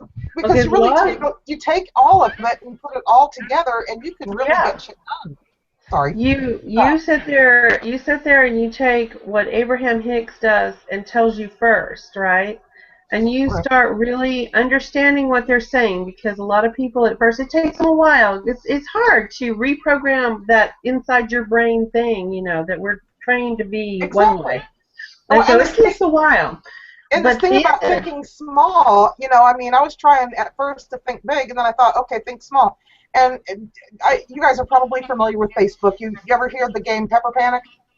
Mm-hmm. I was stuck on level, I think, 39 for 2 years. Stuck. Every time I went on there, I couldn't get through it, and I was thinking, damn. I went on there with this attitude like, I'm going to win it today. Today it's mine. I'm winning it. I got through it, and in 2 weeks I got through the whole game. The last level's 460, and I got in 2 weeks. Yeah. And so a friend of mine says to me, how'd you do it that quickly? I said, oh, it's easy when you know the secret. He goes, tell me the secret. And I said, I've been trying to tell you to watch the movie. And he thinks I'm nuts. He thinks I'm nuts. Now he's watching the movie. Well, yeah. Somebody gave me that book several years ago. Somebody gave me that book, and I sat down and I was like, wow, this is really cool. And it's funny because everything I've usually done pretty good in life. I mean, it's real recent that things have been the way they have been for me lately. Right. And the only reason why I'm here is just because of doubting myself, like second guessing myself. And exactly. And it's hard to, when you know that you're capable of things, to watch yourself just spiral down, and you're like, why am I doing this to myself? Because I know better. So every day I remind myself. Other people in a better. This is my problem. I can picture other people, and that's why my magic works for them. And I do my own money spell, and I'm like, fuck, damn. Yeah. It's just not working. And it's like it's easier for me to picture somebody else having prosperity, having all this, than it is for me to see myself in that position. Well, yeah, because it's easier for you to believe someone else can have it and you can't. Because that's just a fundamental thing. It's hard. It's even hard to do your own divination work for yourself because you have a vested interest in what the outcome is. You can influence. Yeah, you see what you want to see. That's hard to read for yourself. And then the things that you see you don't want to see, you try to make excuses. Exactly. Yeah, exactly. Yeah. I know for a fact I can read for myself because believe me, my ass got taken to task last night. Oh, do tell, do tell. Had any doubts that I can read for myself or can't read for myself, they are gone now. Because believe me, like my divination session last night left me with a list of shadow work a mile long, and I was like, damn. That's always fun. I think that I think that's the biggest thing is we have to learn to be brutally honest with ourselves. That's the key. It is. It is. If you truly want to grow, it is. If you truly want to grow. If you don't want to grow, well, that's something totally different. You always want to look to somebody else for your problems. It's always that person over there. It's always this. Well, if this didn't happen, or no. Law of attraction says you vibrated that in. You need to change that vibration. You're a giant magnet, and it's And you got to coming forgive at it you. and let it go. Yeah, you've got to do something opposite of what you think you do. That'll work. It's really hard. It's kind of like controlling pain in your body, and I've become a master of that. And it was when I was 17, pregnant, looking at fixing to go into labor. I did not handle pain well at all. And I thought, okay, I'm in trouble. I ran a vacuum cleaner over my toe and it ripped my big toenail almost completely off. And I sat there, and the first thing you do, what is the first thing y'all do when you get something really painful happen to you? I cuss. Like a sailor. Yeah. What you do first, if you observe, is this. And tighten up, and then you might curse, you might do this, but you're still holding breath. You're right. You're right. You tense up, Okay. you tense up, yeah. All right, and you are afraid. There is a fear that if you breathe and you release it, that it's going to unleash an unfathomable pain. That's But true. the truth is that if you let go of the breath, the pain releases. But it's a fear. You've got to be able to and let it go. And it works every time. If you learn to breathe through it, the pain goes to That makes low so or much none. sense. And if the pain is held in the breath. But if you release the breath and let the breath move through you, you move the chi through you, and the pain goes away. I'll be right back. My cat's in trouble. Uh-oh. So that right there is it's what we do. We think this is what we need to do, but it's really in the release that everything starts happening. Well, But explain it's hard. There's a big fear factor. whenever Huh? we experience Get out of there. the pain. Sorry. I said explain the I didn't fact hear that older brother and I, we tend to laugh when we experience great amounts of pain. It's not hysterical or maniacal, but we're more prone to laugh when we're really hurting than be I do normal that about it. too. I do that too, and it really helps me get through it because I'll stub my toe and just start busting out loud. I'm like, I can't believe I did, and laugh. Laughing. You get that endorphin rush, and it just breezes you right through the pain. Okay, but endorphins they're a painkiller. That's why top athletes, once they hit that wall, they get that release of endorphins, and that's why runners, when they start running, at first it's really, really hard, it's painful, it sucks, it's all the stuff, but then when they get that first runner's high, that's the endorphin release, and it is like a shot of morphine throughout the entire body. So laughing can release endorphins, and so that is what your body's trying to do naturally. It'll do what it needs to do to get the job done. If you let your body's intuition do it, it will do it. It knows what to do. But the way I learned that breath was I was sitting there going, okay, this is a stub toe. This is my toenail was hanging off. There was blood everywhere. But at the same time, I'm like, yeah, this isn't going to be as bad as childbirth. So, yeah, okay, let's just try this Lamaze breathing, okay? Let's see if this shit works, all right? Because I was not really thinking that how is a breath going to stop me from having childbirth pain, right? Do women even do Lamaze anymore? I mean, now they all take the I mean, I don't mean to brag or anything, but the women today are kind of wimps. They get those shots in their backs and everything like that. I had to push and breathe and blow and scream through it. Yep. Yeah. I had all four of my kids naturally, completely naturally. Yep, 4 children. Congratulations. And I had But no I tell you, problem.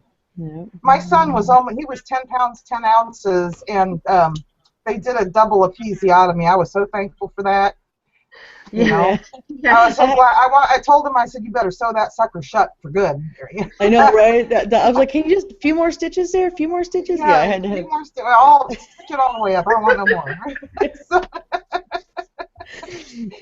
Yeah, I had to have stitches after 2 of my children, but my first one and my last one, the two in the middle were Breeze. My youngest one, he decided to wait until the day I had him to turn. They thought he was going to be breech. They were threatening to give me a C-section. I said I don't want a C-section. Ah. I was scheduled though, so I showed up at the hospital to have a C-section. My doctor was on call somewhere else, and they did an ultrasound. They said, "Oh, he's turned. You're fine. You can go home Yay. and labor naturally." And I said, "Okay." Oh. Thank you. Later, and I was like, "Oh, I want to go to Walmart." And my mother looked at me and she goes, "You need to go back to the hospital because you're getting ready to give birth." Well, she was a pediatrician, so I took her advice. I went back to the hospital, and that woman, they didn't have anybody there but a couple of midwives, and the woman reaches down to see how far I'm dilated. Her eyes got this big. She ran out of the room, came back in with another lady, and he was born. I don't have labor pains. I had no labor pains with any of my children, so I did not know I was in full labor. And the woman's arguing with me. She goes, "You're not in labor." I'm like, "I think I am." And she goes, "But if you were in labor, you wouldn't be standing here talking to me." And I'm like, "No, I'm in labor. I've done this before." He was almost born in Walmart. Yeah, but Four times, yeah. I tell you, when they're little, you know, I remember thinking when my kids were little that, oh, I just can't wait for them to grow up and be able to be potty trained. And then the next thing was, oh, I can't wait till they go to school. And it's like now they're grown up, and it's they're worse as grown-ups because they go away and they come back, and by the time they come back, they have multiplied. Yes, my daughter's on baby number 3. My stepson, his girlfriend's expecting, and you know my. Wait a minute, you don't look old enough. I'll be 38 next month, and I have my daughter at 16. You were like me. We had our children as babies. Mm-hmm. I think 3. I was 3. Yeah, my right. Let's see, I'm 29, so I was no. You know, I have been 29 so many years now. I forget what my real age is. One of these years, I'm just going to be able to reverse the number there. Yeah. No. I'm overqualified. Actually, at this age right now, I'm going to start telling people I'm 72. That way, they can go, "Damn, you look good for your age." That's what I was like. I'm almost to that point. I'm almost to that point of just telling people I'm older, so they can go, "Wow." Wow, I'm very proud every year I have because everything has tried to kill me off ever since I was here. So I'm very proud of all 53 years. So I wear it proudly, going, "Yeah, you tried to get me, and I survived."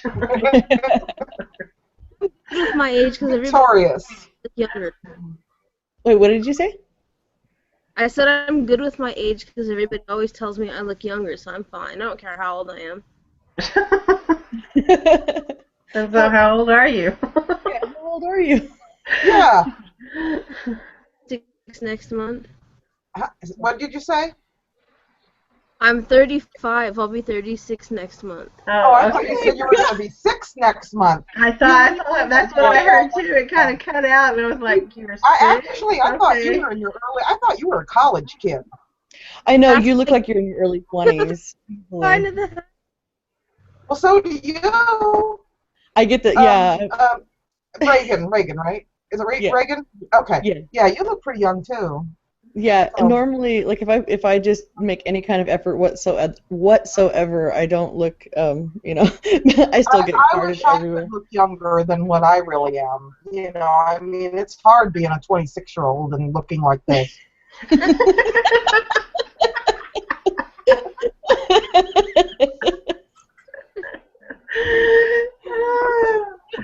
Actually, I'm getting this in December. I'll be joining the Golden Girl team. Crone, here I come. So. I've been a Crown for a while. It's actually a pretty good ride, so it's all right. So I'd rather stay here than what I came from, so it's all right. Well, I got this brilliant idea to spread my children out. So my oldest of my children is 21. She'll be 22 this year, and my youngest just turned 8. So yeah, see, you lost your mind. They still fight like cats and dogs, don't they? They do, and You know, but that little one, I mean, he keeps me young because if I can't keep up with him, I'm in trouble. So No, honey, Well, that's what grandchildren are for. Wait, they keep going. Yeah, you already have a grandchild. I have 2 grandchildren and a third one Mhm. on the way. But Arizona, so I congratulations. don't. I like my grandchildren are way better than my kids, I think. I Yeah, like I them way better love, than my yeah, kids. I wouldn't trade the grandchildren for anything. Yeah, My well, children get mad because I remember when my first, well, she's my baby, had the first grandchild. And my middle one came to me and she goes, I have, you don't even pay attention to me anymore. I'm like, I'm sorry, you've been replaced. good one. I'm like, you've been replaced. Get over it. If you ever feel It's like, all about my grandbaby now. I'm sorry. like when you have your grandchildren, you look at your own kids and go, "Damn, I totally screwed up with you. Let me have a chance with these. I Exactly can do it right. now. I know Right. how to do it now." Yeah. Like, my son-in-law turned to my middle daughter because she gave me a grandson now too, and my daughter was yelling at me, I don't want you giving him that, and I don't want you doing this, and I don't want you doing that, and blah, blah, blah. My son-in-law, he turned to me and turned to her and said, give it up. There's no hope. I had to learn. She's just going to do it anyway. Just get used to it and just let her do what she's going to do. Exactly. Exactly. We are the matriarchs of the family now. That's right. My son-in-law has finally conceded that he can't do anything about me anyway, as much as he would like to. Oh, my son-in-law, well, my ex-son-in-law, I shouldn't say, he still calls me to tell on my daughter all the time. They're in their mid-30s, and it's like, I mean, if they have a fight, he calls and cries on me. Still, it's like, what do you want me to do, spank her? Right. You married her. She's your responsibility now. They both met in the Navy, so they're both sailors. So good luck. Oh Oh, boy. right. Oh, wow. I bet those are some epic fights. Oh boy. Well, my son-in-law, the Libra, picked Uh-oh. my dark water child, so I can't help him. I don't know what to tell him. I'm sorry. You picked my dark water scorpion. I don't know Oh, what to why? tell you, but you just need to just deal with it because you screwed up. You picked her. I'm sorry. Yeah, hey, it was your choice. Exactly. Nobody twisted your arm and all that. My daughter, You think I would have really warned him? You know? my He daughter was and my my son-in-law or my stepson and my daughter are both Scorpios, and you know what? As a Libra, I love them.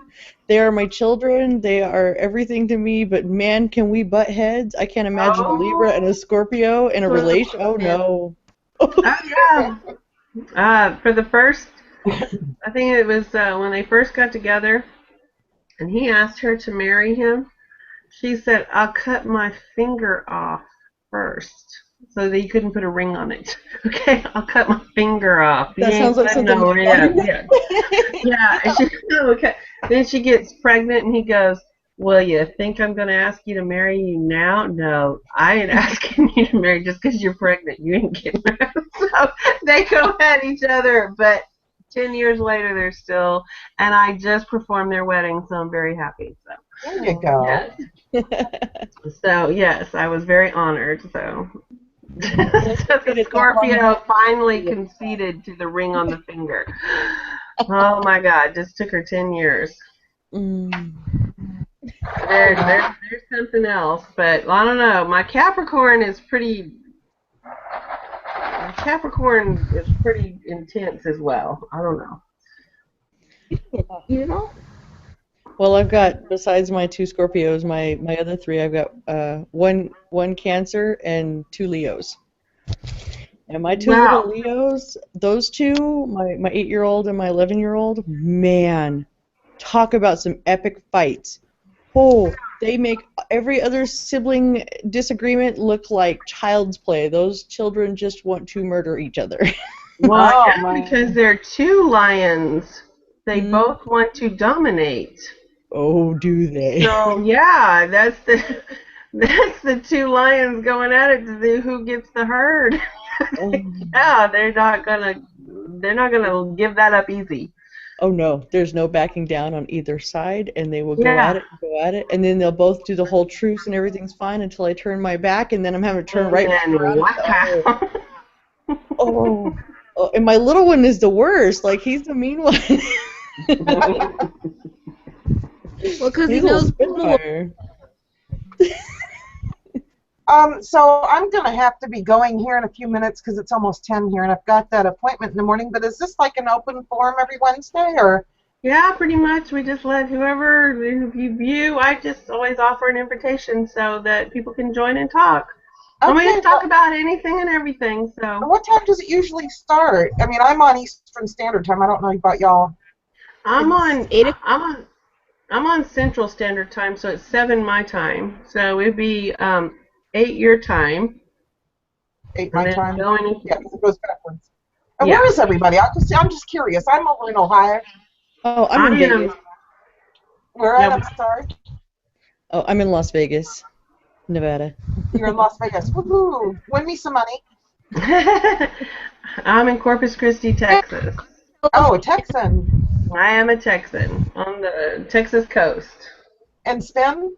I think I remember you said your voice Okay. cut out. Oh, I'm in California. In California. Ooh, my daughter, one of my daughters, the one I adopted when she was a teenager, she was actually a neighbor, but she just moved here from Los Angeles. Back here from Los Angeles. Yeah, So, I'm near there. I'm in Riverside. It's like about an hour away. oh, is it really? I've never been to California, and I bet it's nice there. Probably will never come at this time. I'm too much of a country girl. I can't deal with the big cities no more. I tried. Just can't Well, do it. I'm kind of country part of California. Like I'm it's sorry? just mountains. I'm in Oh, like the you're up. country part. Oh, anywhere near Mammoth, or what's that place called that she used to work at? Grand Mammoth or something? No. I don't know how well you guys can hear me. Can you hear me okay? Now we can. Yes. Oh, okay. I'm not in the mountains. I'm kind of like in the high desert, but it's a lot of hills and mountains and junk around here. Now, for some reason, I had it in my head that you were from, like, up north or closer to, like, the border of Canada or something. I don't know where I got that from, unless I thought, California, Canada, seas, I'm an old lady. I'm sorry. Yes, forgive me, and love me anyway. But So, find me on Facebook. Friend me on Facebook. okay, well, I actually have, like, I have, like, several different Facebooks. I have my regular Facebook, my Witchy Facebook. I mean, let's be honest. I mean, a lot of our ancestors didn't survive by being out there, And so I have my Freedom, my Witchy one. And then, of course, Willie and Pip, they have their own Facebooks, too. Willie and Pip are my familiar. You probably heard me talk about Willie and Pip. Pip's my actual familiar. Willie's the familiar wannabe, but he's special. Familiar He's one of special. He's special. Okay, well, I don't know where to, well, now, on my Facebook's on my link on my YouTube. If you can find me and friend me there, I think, so, Okay. and I'll get on it here probably before the night's out. Okay. So, but I have to get some beauty sleep, otherwise they're going to look at these puppies and go, hey, you. Dragging the ground. I got to look good for my date tomorrow with that machine. I'm dating a robot. The Johnny Depp machine. Yeah, close my eyes. Okay, well, blessed be everybody, and thank you for having me. Thanks for stopping by. Okay, bye-bye. Bye. I wonder what she would do if she. I wonder what they would do if she showed up with a picture of Johnny Depp to stick on the machine while they do the. That's not not a bad idea, you know? It's kind of more like 50 Shades of Grey, I think, because it's a torture device.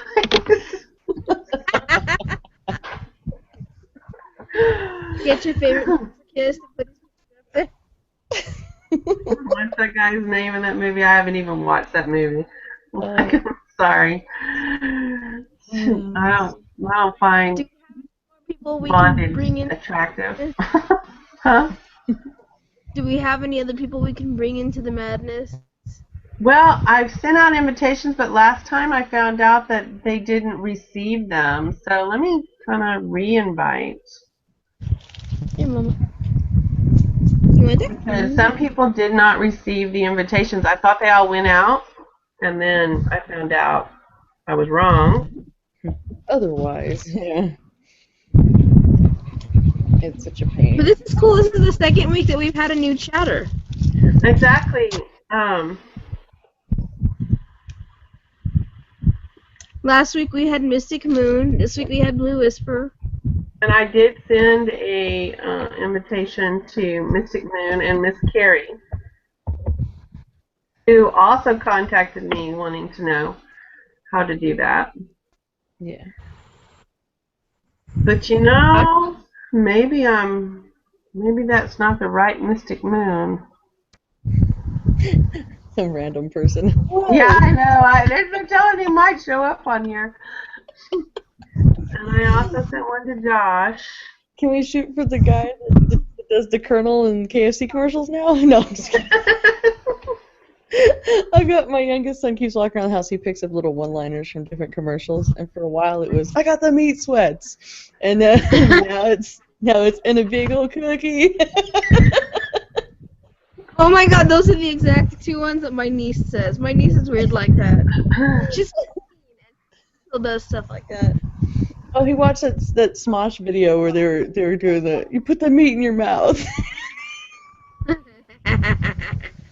had to listen to him do that for like 6 months. I'm like, I just want to cry. What commercials are y'all watching? Cause see, I don't watch the TV. I watch YouTube and I watch Netflix on my TV. That's the only thing my TV does. He watches TV at his dad's house, and there's the KFC commercials now have a guy dressed up like the Colonel, and he talks in this ridiculous voice, and he's talking about giving away a bucket of lemonade, and then he's like talking about a biscuit, and he sings this little song about the meals, you know, it's like such and such pieces of chicken and a biscuit and a big old cookie. Okay. But where is this meat sweats coming in? I'm trying to figure out what the hell is that about. What is the commercial for? But they're sitting around. I want to say it's Progressive, right? The insurance company. Yeah. Oh my god, I hate that I know that. Yeah, and she's I got this ham for like half price or whatever. She was saying it was on sale, and the guy looks at her and goes, "I got the meat sweats." What the hell is the meat sweats? Oh my god, that just doesn't sound good. I don't know. Meat sweats. I got the meat What meat is sweating? I would be asking. And then the meat in your mouth one was Smosh did it for like Little Smokies or something. I don't remember. Oh, that one, because they did a whole music video, and it's like chilling with the dudes, and the pizza never came. So what do you do? Chilling with the dudes and the pizza never came. Damn, that's not good. So you put the meat in your mouth. Yes. And he drives his brothers And I'm nuts thinking with that. to myself, with a bunch of dudes in the house and you're putting the meat in your mouth, that does not just sound right. And the whole thing is like really, you know, those undertones are there. So I'm like, you know, he doesn't know any concept of that, so he doesn't realize why I'm just like hysterically laughing, going, "Oh my God." We're just chilling with the dudes, and the pizza didn't show up, so you know, well, wow. I thought it was just me, because I was like, what the hell commercial is that for? What is it trying to sell? Oh, it's so bad. It's just like every animated movie like ever. What did we watch the other day? We watched the Lego movie, and I was cracking up about all those things because you're like, wow, all these jokes, these double meanings, everywhere, everywhere, everywhere. And Disney is Hmm. notorious for that. It's just like, Even Disney is notorious for that. Okay. I know. You know, Yeah. I Even. actually had a copy of The Lion King. Oh no, no, not Aladdin. And there is a point where when Aladdin goes to see Jasmine and the carpet is underneath him, there is a point where if you turn the video up high enough, it says, "Look, kitty, a mouse. Take off your clothes." It says this. So me and my sister showed my mom, and my mom didn't believe us at first. So when we turned it up, she could hear it, and she's like, "Okay, you guys aren't watching this. I'm taking it back to the store."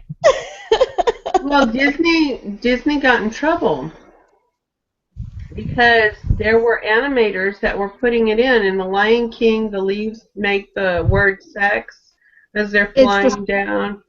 There's a bunch of it in there. They did it in a bunch of the Disney movies, and it was the animators that got caught, and they actually did it. They did that shit. I Yeah. have the original copy of Little Mermaid with the castles where they look like penises. Uh, Oh, yeah. I remember I was that. gonna say Mermaid, Lion King. There was a bunch of them. I remember there was like 5 or 6, and they were big ones. Mm-hmm. Yep. They were doing all kinds of shit. Bad. You can see all kinds of little things that they did in those movies. Well, it's terrible. I mean, just like on Nickelodeon, I was watching SpongeBob, and they had a list of those on like on Facebook or whatever. Somebody had linked the list of like dirty jokes in SpongeBob, and one of the ones is he's buried himself, and all that's sticking out of the ground is his nose, and Mr. Krabs goes, "I hope that's your nose," or that better be your nose. I was like, that's terrible. Oh, and well, just like Rocco's Modern Life, I used to love that cartoon, and he was a sex phone operator.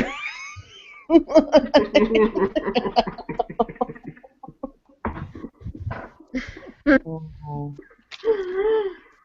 Well, Uh, Rocco had to make a living somehow.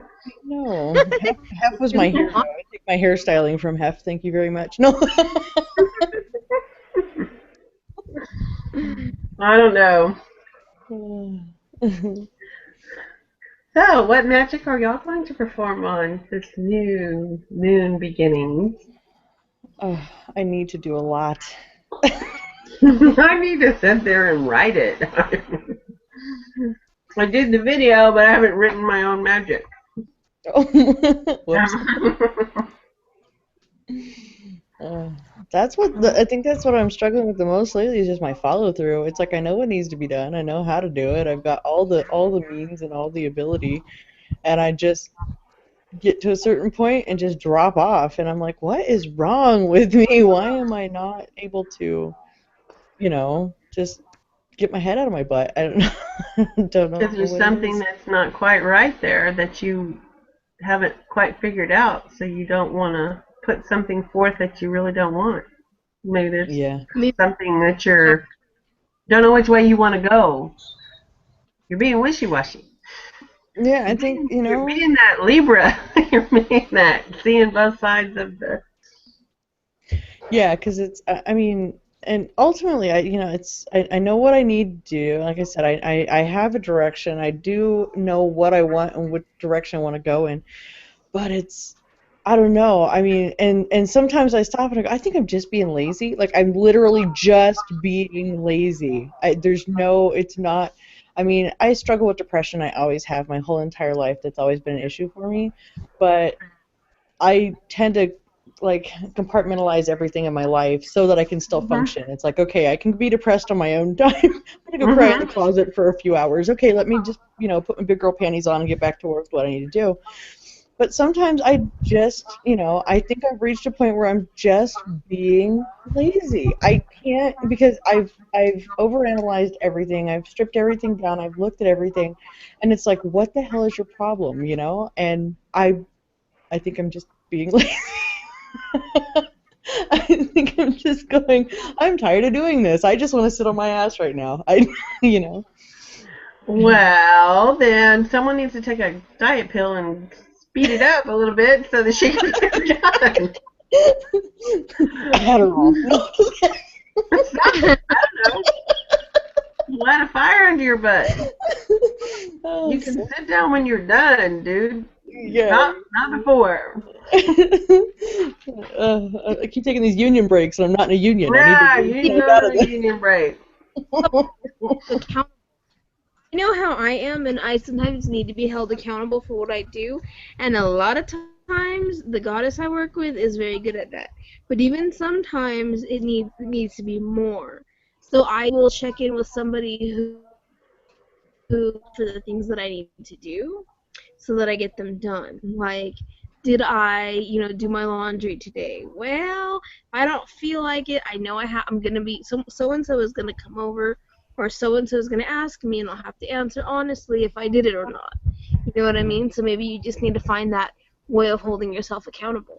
Well, and Scott's pretty good for that. You know, like I said, I've just been kind of on hold because of the whole house sitting thing. So I really can't, I mean, I can only move forward so far because between that and then he's waiting to finish he's getting his dental work done. So we're kind of in limbo, but there's certain things I could be doing. But he's pretty good about going, well, you said you were gonna, are you do this?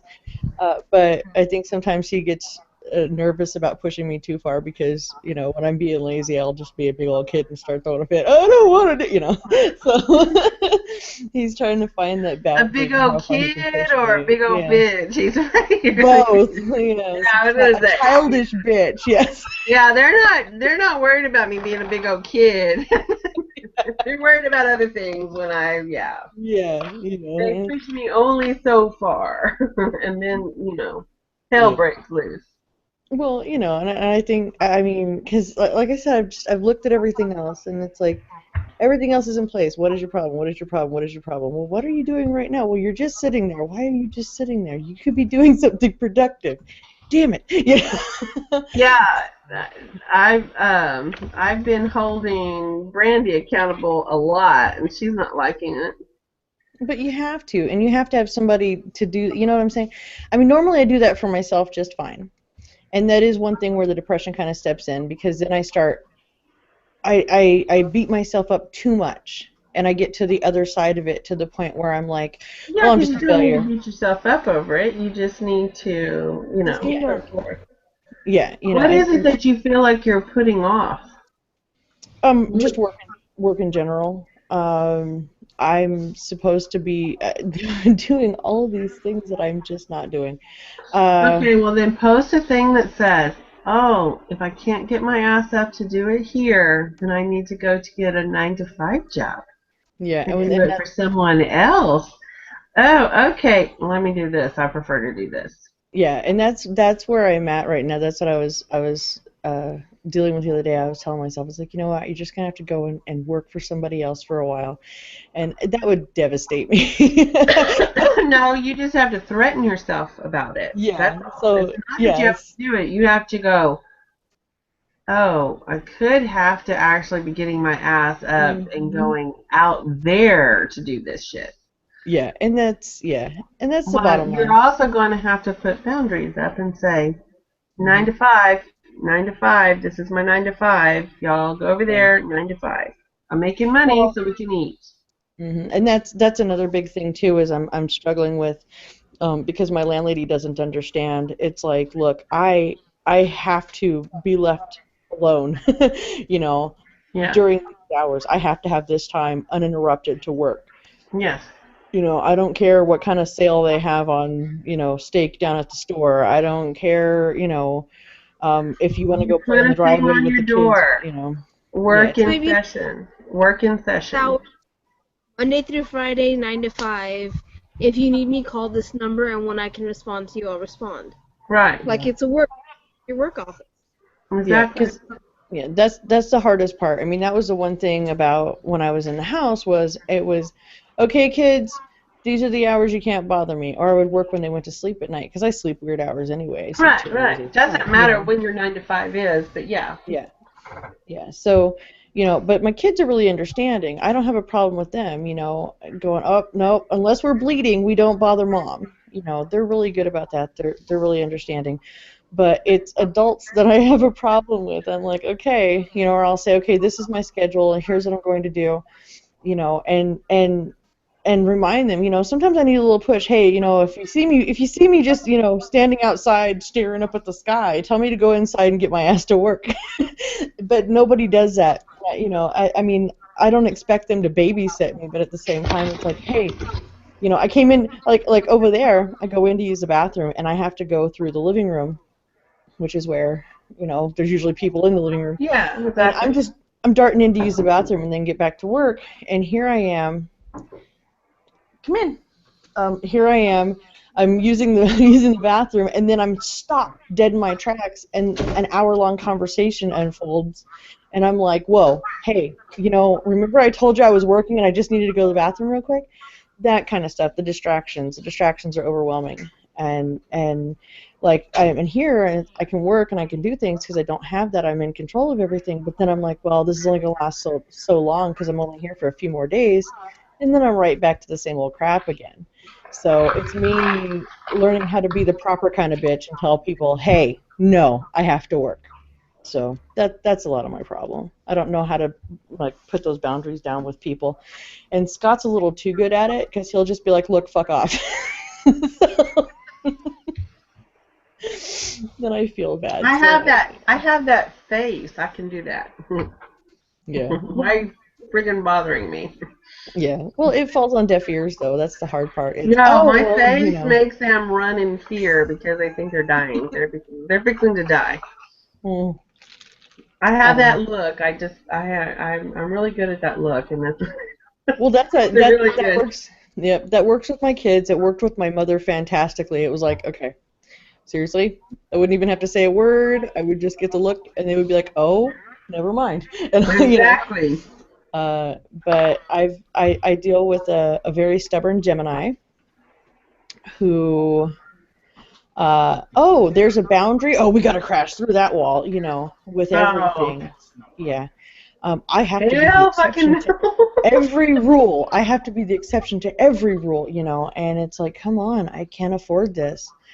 And, oh, but it's a big old party and it's fun having you stay in the shed because there's extra money and there's kids to interact with and it's like, your loneliness isn't my problem. I have work to do, and I have a life to live, and I have kids to raise, and I don't want to be in the damn shed the rest of my life. I just, I have this thing. I don't know about Geminis. I'm a Gemini rising, so I mhm, understand Gemini.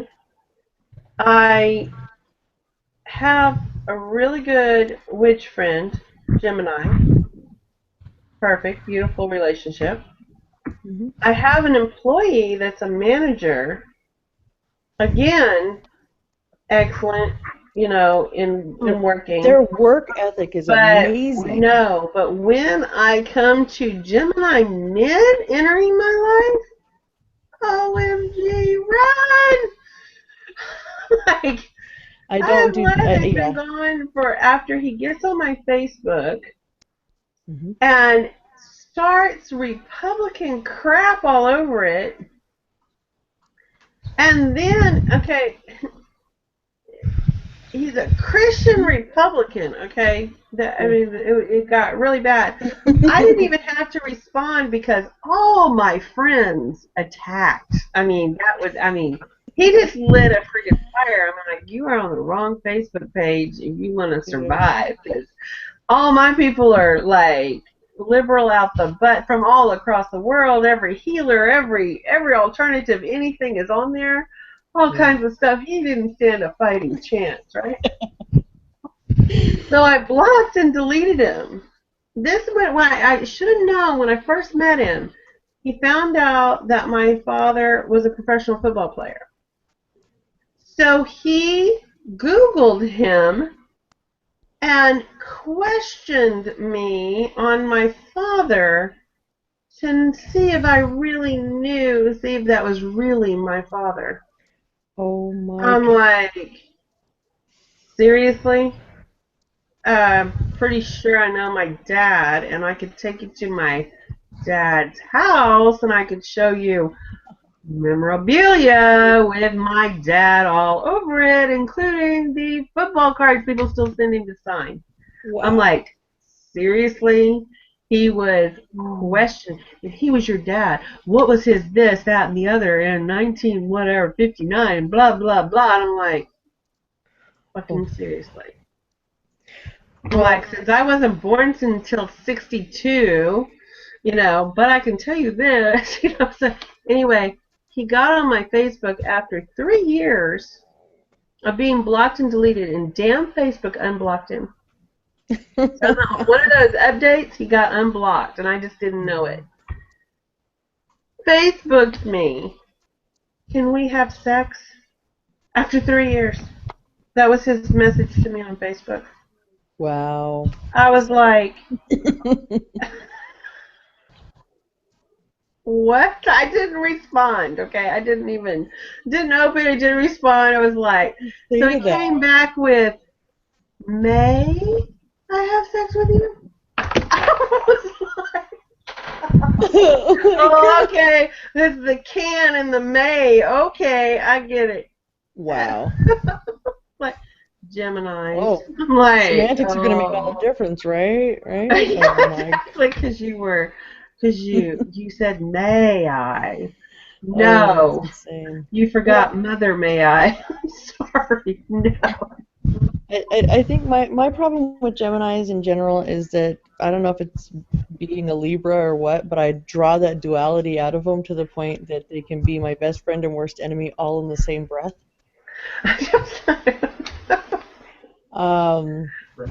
My my landlady, I mean, she's in her 60s. You're there. And the woman drives me up a tree. Yeah, I can see how that could be. Okay. She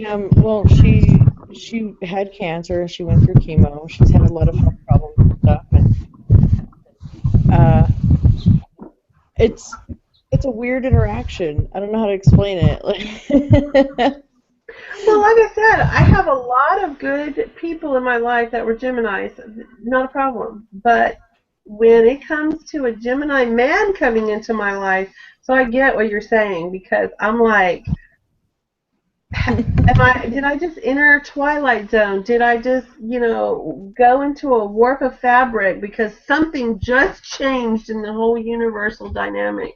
And I'm like, and you're looking at me like, well, don't you just get it? I don't understand what your problem is. And I'm looking at him like, y'all gone mad. I just like, I feel like I'm dealing with the Mad Hatter, and I'm going, and it's back and forth. Coming from? It's like, what? Did I miss something? I didn't get that memo. I was going to say, did Mercury go into retrograde or something? Because you just no longer make sense to me. And I'm a Gemini rising, so you should make sense to me. I should be getting this picture. I'm a Gemini rising, and I got a Virgo moon, so I do really well with the Mercury. I really do. I get Mercury. And Mercury's sitting right in my Aquarius, which I've got more Aquarius than anything in. So my Mercury is, I'm good with that. But I don't know. They're like from another planet sometimes. Yeah. See, I don't know where it comes from. I know Gemini men, so I have no clue what y'all are talking about. I know a bunch of Gemini women. Fortunate. You're very fortunate. Is all I can say. I'm glad. Well, I mean, I think it's just me. I think they just speak a different language. They speak Geminese, and I don't speak Geminese when it comes to that. And I am Gemini. I am a Gemini rising, so I should speak Geminese. I don't speak their Geminese. I must speak Tex-Mex Geminese, and they speak, Castilian Spanish Geminese. I don't know. Right. Like, we just don't, I don't know. I'm like, oh man. I've met 2 Gemini men, and I was just like, could not get away fast enough.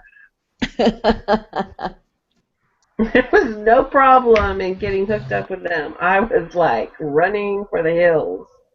And like I said, my Gemini manager is a male, but I have no desire to date him. First of all, he's a manager under me, so, that would not be good anyway. But, Right. he's fine as a manager. He's great. And my other Gemini people in my life are really good. My grandmother was a Gemini. I have a lot of Gemini influence that, once I thought about it, there's several Geminis in my life. But boys, men,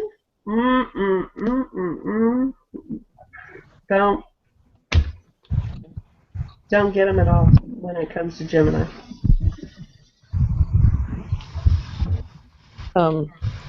I just got, hold on one second.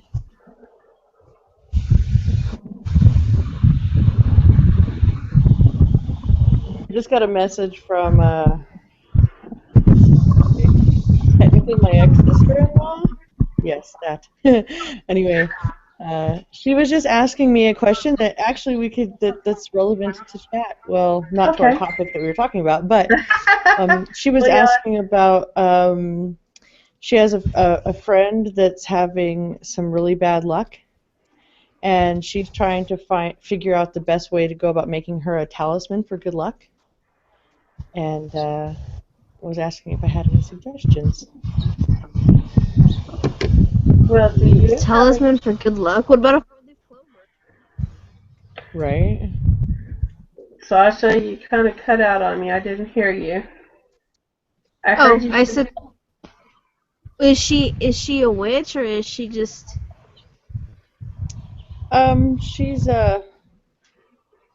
She's kind of a free spirit.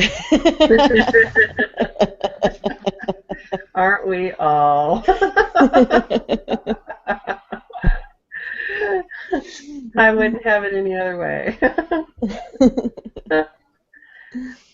A talisman. I don't know. I've never made a talisman for good luck. What I've made was a mojo bag to keep the bad luck away, or, to keep certain things off.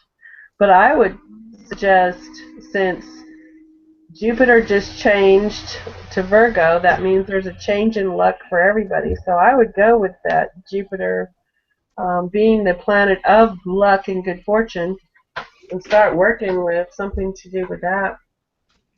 Yeah. Well, Everything I I would do, say, I just do by the seat of my pants, what I've got available, what energies are running, and what I've got that represents it at that moment. Yeah. Well, that's how I mean, I. I would say do something with like different types of symbols that represent luck. I mean, you can use runes. There are runes of good fortune that you can put in a sigil form. Simple sigils that you can make. And then put like a clover in the middle. You can Just even use anything that it. whatever kind of symbols that mean anything to her. It's not going to mean anything if the symbols don't mean anything to her or Yeah. to her friend. Also, you can use Jupiter symbol as well can go in there. There's lots of, the symbols are really good. But you can even use something as simple as a horseshoe symbol. It's a universal symbol for luck, so it's not something you're not likely to know. Or You can do it out of clay, and you can literally put the herbs that are for luck, or Jupiter herbs, or that kind of stuff could be into the clay, and oven baked or air baked. I mean, that would be another way to do it. You can use a piece of jewelry that you can get at Michael's or the other where it's actually got where you can put stuff inside of it. Yeah. You can do that. You can put a stone that represents Jupiter. You could put other, herbs and stuff that either represent Jupiter being the god of expansion, luck, and generally everything positive.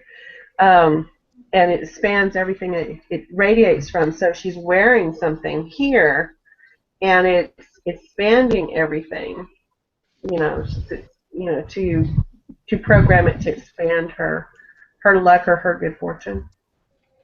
Now, is there a That would particular probably work with that. Huh? What, Sasha? area that they need luck in? I don't know. I'm gonna have to I'll have to message her and talk more. She just said that she just said she has a girlfriend that's having a really bad rash, a rash of really bad luck for several months. So I guess just about everything's not going right for her. It also could be her attitude. Maybe she's negative and attracting bad experiences. This is true. Yeah, that's what I Yeah. was saying. I would probably do like a mojo bag to keep stuff away more than I would be trying. Because see, the problem is something that is going to expand luck is also Jupiter is that good luck planet. All right. The problem is Jupiter is an expansion planet, so it could expand the bad luck too. It could That's true. explode out stuff. So if she's got a lot of bad luck, maybe I would do something to protect her so she quits getting hit until she can calm herself down so that she can protect herself and, project a different attitude. Yeah. In other words, I wouldn't probably do just a luck talisman. I would probably do a mojo bag too to protect. Or cleansing too. Maybe she needs a cleansing. Maybe she Yeah. needs to take some sage and smudge herself, get clean from all of the negativity. Yeah, and it 'Cause maybe, also, I guess, depends on what she's getting hit with, where it's coming from. Because, yeah, sometimes you just get hit because you refuse to get rid of people in your life that are bringing it into you. Sometimes it's not anything you're doing. What they're doing, but you're standing next to them, so you're just getting wiped out wave after wave because it's time to go and you're still there. Yeah.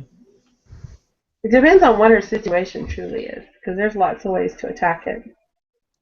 Yeah. This is true. I don't know. I'll have to talk to her more and find out exactly what's going on because Because there's lots of ways, depending on. I would definitely make it very specific to her, in her situation, because yeah. there's lots of things that could be going on. Oh And you yeah. gotta stop the bad coming in too. You can't just say, "Let me have some good luck." Yeah, you need good luck, but you also gotta, you gotta stabilize the situation as to why everything's coming in at her. She's like a magnet for it or something. And that's gotta she's gotta tone that vibration down. Yeah. Yeah. Um, I know for me, like personally, if I was going through that myself, I would start off with simple things like just a mojo bag with some lavender and rosemary and amethyst and just Yeah. Just calm and cleanse and yeah, exactly. um, Calm and center your own vibration first, and then work outward, for whatever else needed to be fixed or remedied. But yeah, the first thing I do, ritual bath. it's Detoxing everywhere. Let me find someone rub an egg on me. No, I don't believe in it, but I don't care. Rub that egg. We have a person here in town. She's called Little Lucy.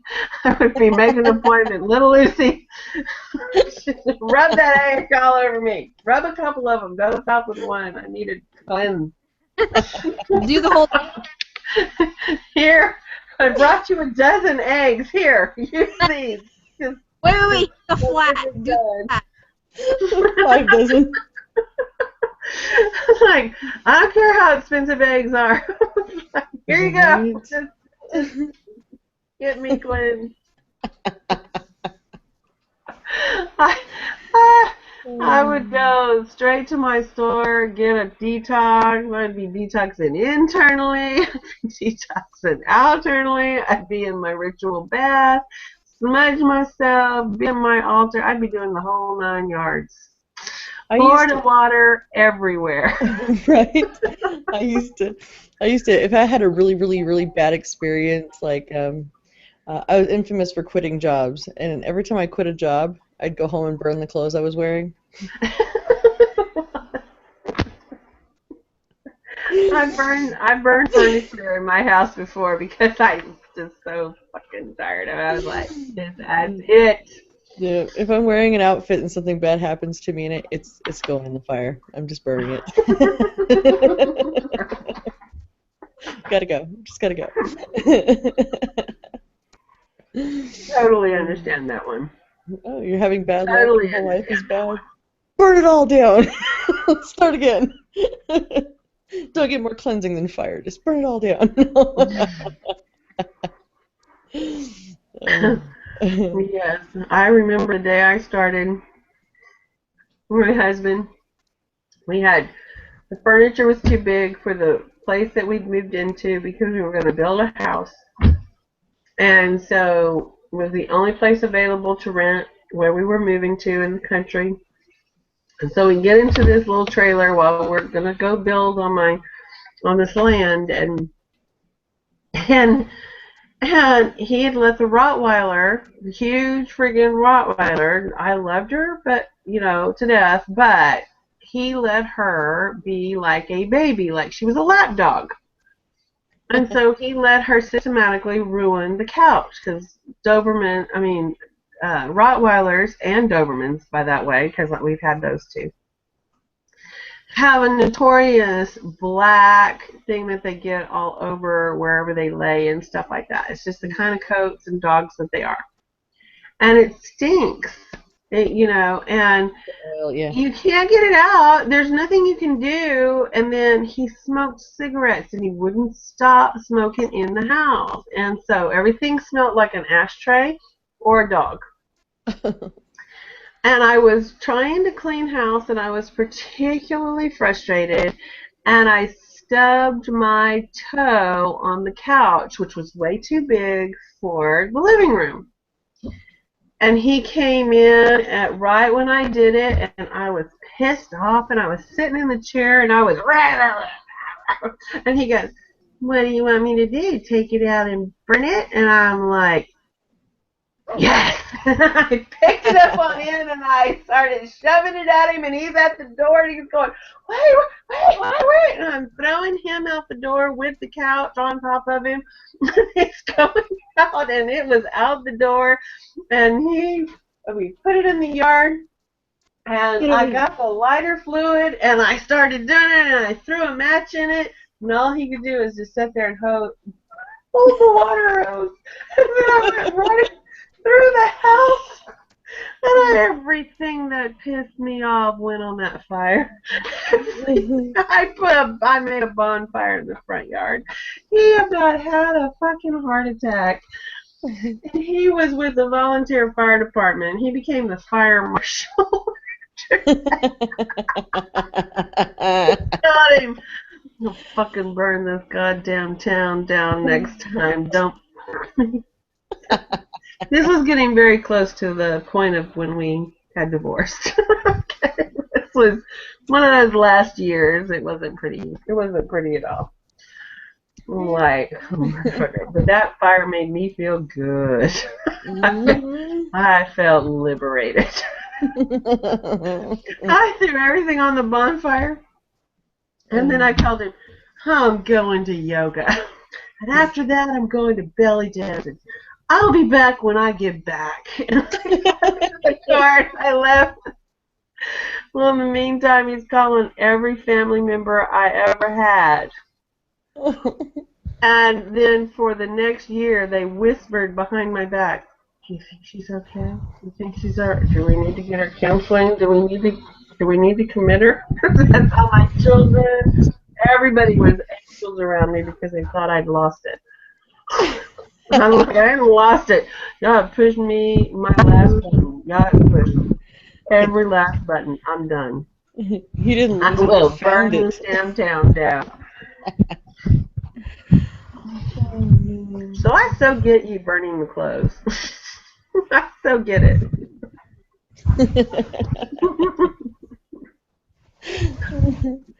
It's like, oh, it's time.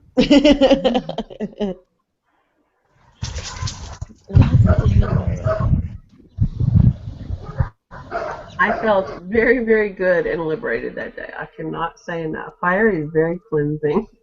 Very. Very, very, very. So, Spin, did you ever tell me what you were doing, what else you found in New Mexico besides the... I wasn't talking about murders. I meant literally about the magic of the area. Well, there's three different types, or two or three different types of Indian tribes there that I was looking at. There's Pueblo Indians, which my grandma said we might and there are Navajo, which she said we were not, for sure. And then there was one other type, but I can't remember. And that's pretty much as far as I got. That they had a lot of religious wars with the Catholics there, trying to convert them to Christianity, and that a lot of them didn't want to convert, and they were treating the Indians terribly and so finally, the Pueblo Indians revolted, and they stopped. They went to war basically. Now, so me, I'm just doing. I started in the town that I could go back furthest in my ancestry, which is Lobato, New Mexico. Mm-hmm. So that's pretty much where I am right now.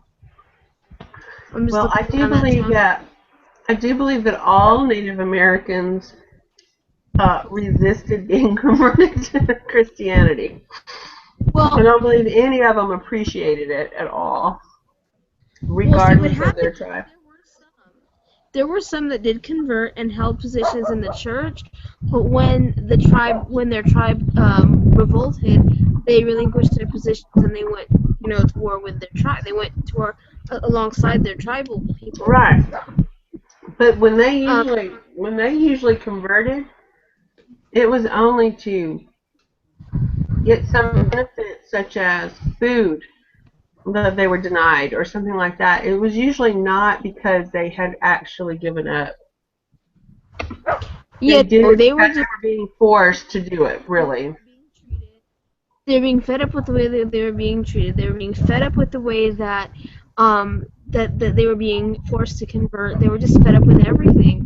So they're fed up on everything. So to go further in, there were, I believe, two different groups of Aztec people there, and in that the Pueblo Indians descended from. And that's pretty much all I know right now. I'm still trying to find out because I'm centralizing things where I know I have family. Mm-hmm. So we will see. That's cool. But That's it's pretty awesome. interesting. It is interesting because I went through that with my ancestry too, and it's really hard to research the Native American side when it's talking about the direct bloodline because they didn't exist as people, so therefore they didn't exist on census records and stuff. And if they resisted going in and being held on a reservation in what was called Indian Territory, it's very difficult to find them. They had to be on those rolls, And I found a lot of certain part of the generation, but the story drops off, because you don't know where they were before that. I know that my family was mainly my family always told a tale of coming from Marietta, and everybody thought Marietta was in Arkansas because that was at that point that was part of Indian Territory. And they always said Marietta, Marietta, Marietta, and they didn't realize Marietta was the staging point for the Trail of Tears. That's where they came from. They were held there for a couple of years before they were forced onto the trail. And that's why the family line would say they were from Marietta. So it was actually Marietta, Georgia, which was also where a debtor's prison was, and that's when they forced the Native Americans off the East Coast. They forced them there at Marietta, and then they forced them onto the Trail of Tears. So even my family story started jiving with the sequence of events, you know, and all that time I was looking for Marietta in Arkansas. Marietta, Arkansas does not exist. Marianna, Arkansas exists, but not Marietta. But Marietta I did find, and it was Georgia that they were talking about, but they weren't from Georgia. That was just the staging ground when they put on the Trail of Tears. So it's very interesting. See, I'm really, I mean, I know that I'm going to find Native American roots on my grandma's side because my grandma was very Native American. But I really am interested to know what my dad is because I have a lot of suspicion that where, like my aunt, the one I told you about, who I'm sure was a witch and either didn't know it or never admitted it, that's where she is. She's my dad's sister. So I want to know what's over there because that's the crazy Bruja ladies, and I want to know what that's about. So I think on one side the shamanistic thing, and then on the other side I got the don't fuck with us Bruja ladies. So I gotta figure out what's going on. And the Native American can have that Bruja ladies in it as well too, because they did their own stuff, you know. It was all intermingled and it was all entwined. But I think the Indian part of everything on my end was more, like, maybe not the warrior part, but like the feminine part on the Indian side of my grandma were like just the earthy women. Because I think my grandma was a really strong representation of her ancestry, and they're very earthy women. They're very green thumb. They're they're very good at just taking a twig and growing a tree. Like they can do things like that. They can fix anything. They can do a lot of things like that. They're tough women. I don't get the more witchiness from her ancestry. I feel it more on my dad's side. Mhm. So No, this but will I'm be talking about your dad's side. It could still be Native American, is what I'm saying. I meant his side, not your mom's, your grandma's side. Um, because as I looked at, because I've got bloodlines from 4 of the 5 civilized tribes, and I've got one unknown that I'm not quite sure. He appeared from Louisiana. There is a tribe or two that were native to that area at that time, and one that is almost completely annihilated. They had gotten down to only 12 members that they knew. They were sort of almost like the last of the Mohicans type Indian tribe, and that was the Osage Indian tribe. If you pull up one of their chiefs' pictures, my daughter is the spitting image of this guy. Um, when you see her in profile, you would think that they were one and the same. They have the exact same profile. Um, but when I studied the 5 civilized tribes, what you found about the Cherokee was they had them broken up into clans, and there were certain clan lines that had things that ran through it that were the visions and stuff like that. They were the medicine men and women, the shamans. That's where they came from. They came from a particular clan, and the traits kind of ran through bloodlines like that. And since the Native American kind of all have a similar background in the bones of where they came from and how they developed, you'd probably find the same thing running through, you know, that certain tribal members were skilled artisans, some were skilled hunters and warriors, and, you know, they had their different clans for the different skill sets. And those skill sets were they were masterful in those skill sets. Well, I know that my dad has a lot of Spanish in his bloodline because I got the first 2 lines of a family coat of arms, and it had and no one seems to know where this thing is now, but it had the family crest, and then it had what my last name means, and then it says that it probably originated from Spain, and it talks about where in Spain, but I was so young, I just don't remember everything. So for all I know, I could have Spanish Celt in there. I just need to do more research. Mhm. Interesting, you know. And Reagan, where are you from, Morgenstern? All over the place. Mary Tyler Moore Show? Yeah, Rhoda, yeah. Um, it's actually a married name. I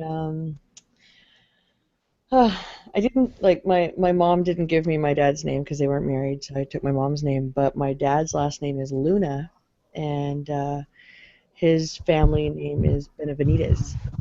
They're all from Mexico, and right along the border there in Texas. So there's a lot of Native American. I'm actually going to go and spend the There is. money and do DNA testing to find out exactly where I'm from because I'm a mutt. On my mom's side, there's a little bit of everything from Romany to German and Irish that I know of. I mean, there's absolutely everything.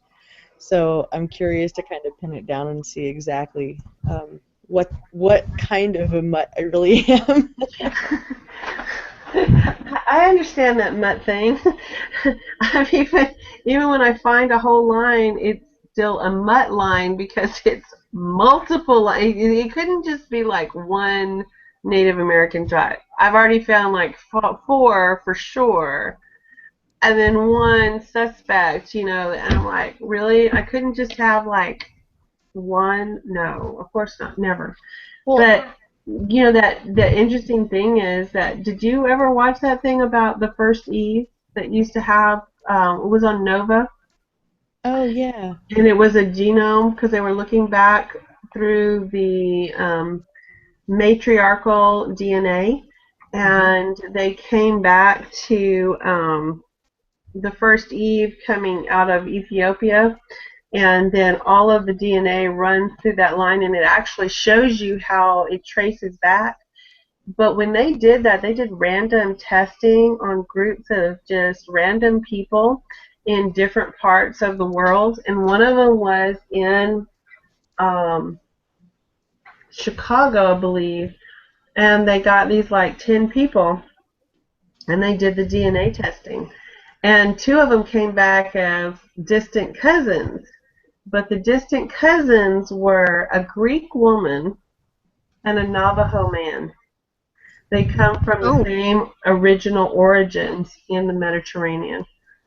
So the Navajo is strongly of the Greek bloodlines.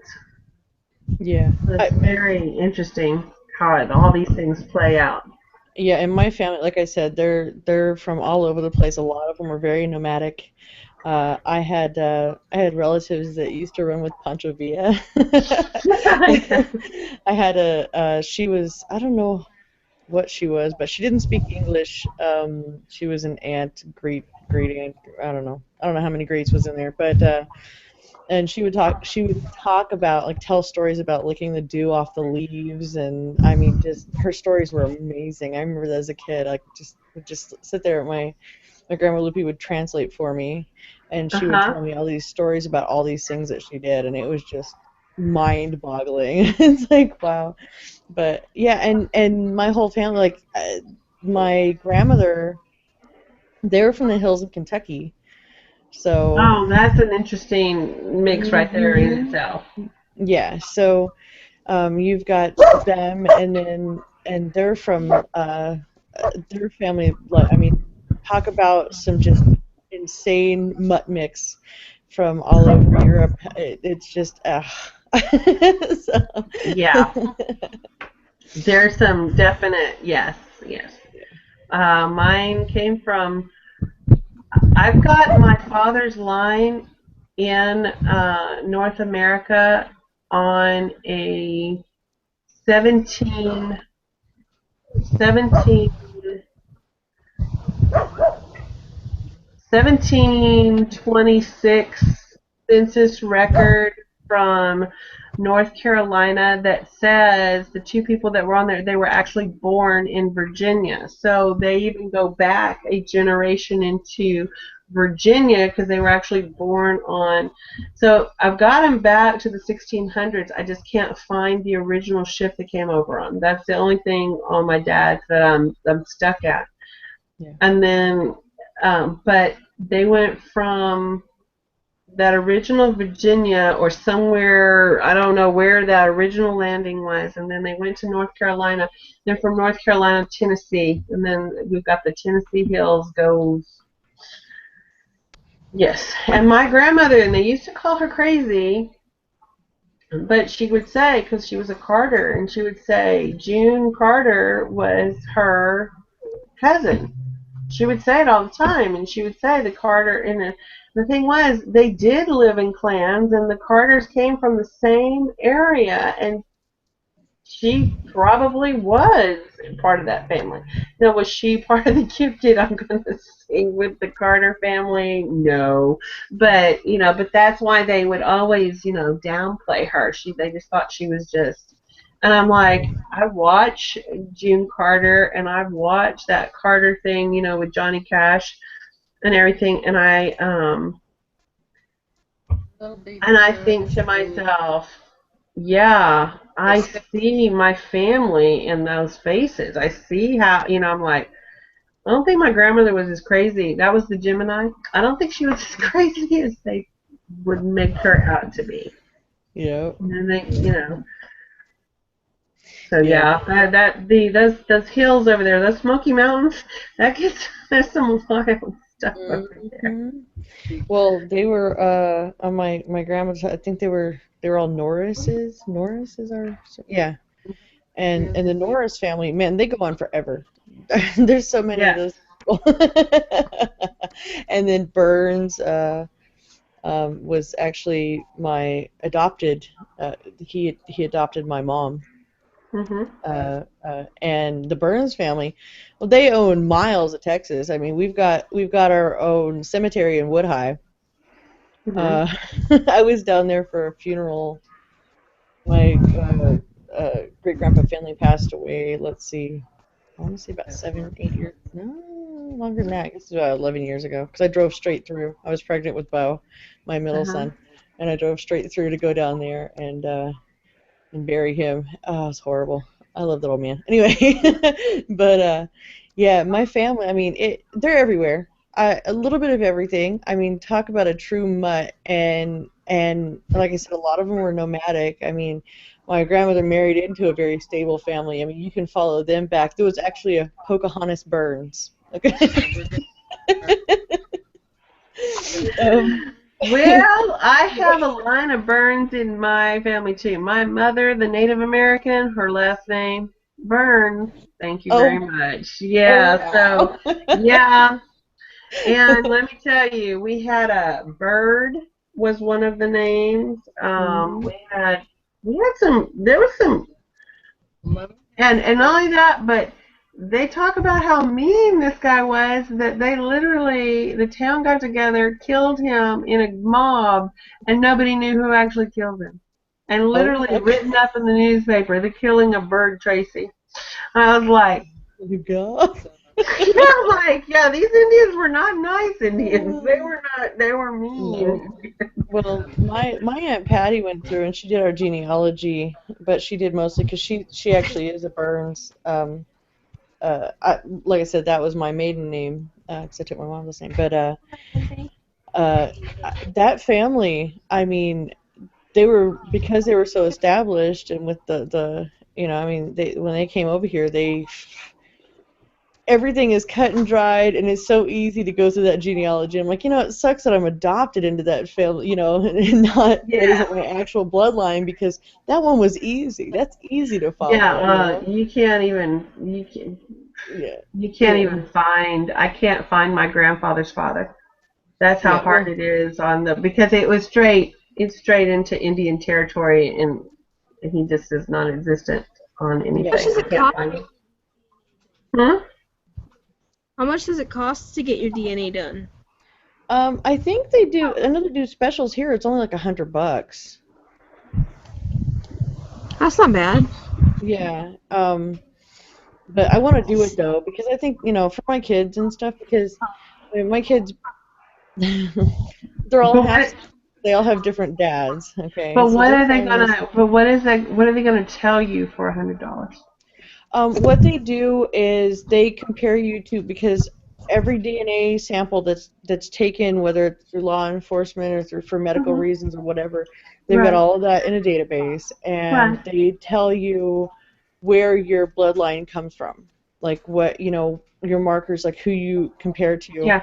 and then they go through and they go based on your name and your information to try to match you up and to fill any gaps that you have in your family It tree. sounds like it's part of the genome project still. Yeah, that's Yeah, part of yeah, why. Yeah. yeah. So I mean, it's pretty neat. I know a couple people that have had it done and that have found out quite a bit, some pretty interesting things. And you know, my family, my grandmother is really bad about trying to like hide and deny things. Like my uncle, he has never seen his actual birth certificate. When he was adopted, those records were sealed, and my grandmother destroyed the only copy she had of his original birth certificate so that he would never know. So there's a lot of that kind of crap that went on in my family. Well, they they come from different times and stuff, and they just, Well, yeah, God help them, And it was just like when, like the Catholics came into the Mayan and then they burned all of the books, that they had, the written records. They destroy things. They don't even understand what they're destroying, and they're destroying things. People going into those towns and destroying those Buddha statues. I mean, I don't know what possesses people to do shit like that. But secrets were just what it was all about, you know. yeah, and You and weren't and to that's know who. Why do you think she would do that? Was it that it was really a family member that gave birth to him, or something like well, that? well, what happened is my grandmother, her two oldest children actually belonged to her stepfather. And that was where all that came down from. And then it's a question of whether or not they actually belonged to her stepfather or if they belonged to somebody else, and why there was so much secrecy about it. And then my great grandmother, on my grandmother's mother, she had been remarried Mhm. a couple times, so and she had children with different people, and there was speculation as to who the kids belonged to, whether or not my grandmother's father was actually her father or if it was somebody else. My family, I mean, those women back in that line, I'm glad I take more after my dad's side of the family because those women were scandalous. I mean, as far as lying about things that are really important, we need to know where we come from, because how do I mean, that's something like for me, because like my dad's not on my birth certificate, because my grandmother threw a fit and didn't want him on there for whatever reason, which makes no sense. I mean, I'm very obviously my father's daughter. I look just like him. I'm just a little Well, tall. you know, you're half your mother, you're half your father. Yeah. Regardless, I mean, I'm sorry, Regardless, and you can't yeah, change that. I mean, that's it. Yeah, but she always tries to keep everything shrouded in mystery and tries to be I so don't, yeah, secretive see, I about these don't get things. those people. I really don't. But I It's do cruel. understand that certain things, you know, Yeah. are not as taboo as they are. They're not that way now. And then it was just more, you had to keep secrets. Yeah. Well, and that's the thing. I mean, my grandmother was born in 45. She comes from a little bit older generation that really, there was, out It's of the way it wedlock. was. Yeah, it was the way it was. Yeah. I God mean, forbid.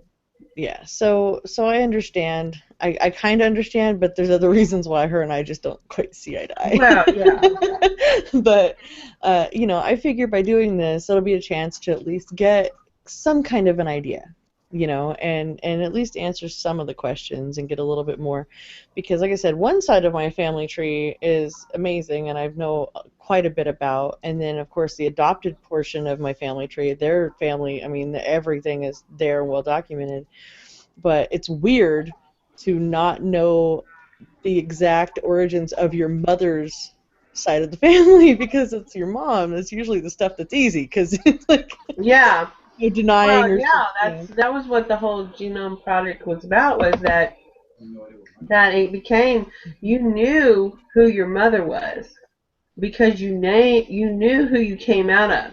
yeah. What was always in question was who the father was. It could be anyone. Just, in other words, they figured out a long time ago, women can lie. You may think it's yours, but it's. I And have a then, family member that had a beautiful blonde-haired, blue-eyed little boy, and her husband both are dark-skinned, dark-haired, dark eyes. And we all went, really? So, switched yeah, at birth, was he? Mixed up in the delivery room there, was he? something, right? So, yeah, The and I think nurses, that's, passed in the hallway and got him. Yeah. yeah, right? Well, and That, I think, I mean, and I understand, like, some people, I mean, it used to be a big thing, you didn't want people to know if they were, like, a product of incest or rape or whatever, and I get that and understand it, but I would rather know than not know, you know what I mean? I would rather know exactly where I came from, regardless, because the past is the past, the future just, yeah, keeps but it coming, but wasn't it's about nice to know. you. It was about the fact that there was a stigma on the family, and not only that, but they were trying to hide the secret. There was an interesting show I watched, and it's called The Honorable Woman on Netflix. It's Maggie Gyllenhaal. Now, this has to do with this Israeli-Palestinian thing, and her bloodline mixed into it and everything. Hmm. But what held my attention was their examination of secrets. And at one point, her brother tells her there are two kinds of secrets. The secrets that you own and the secrets that own you. And basically, when you watch this miniseries, you realize that every decision you make stems from the secrets that you hold, and whether that you own them or they own you. Hmm.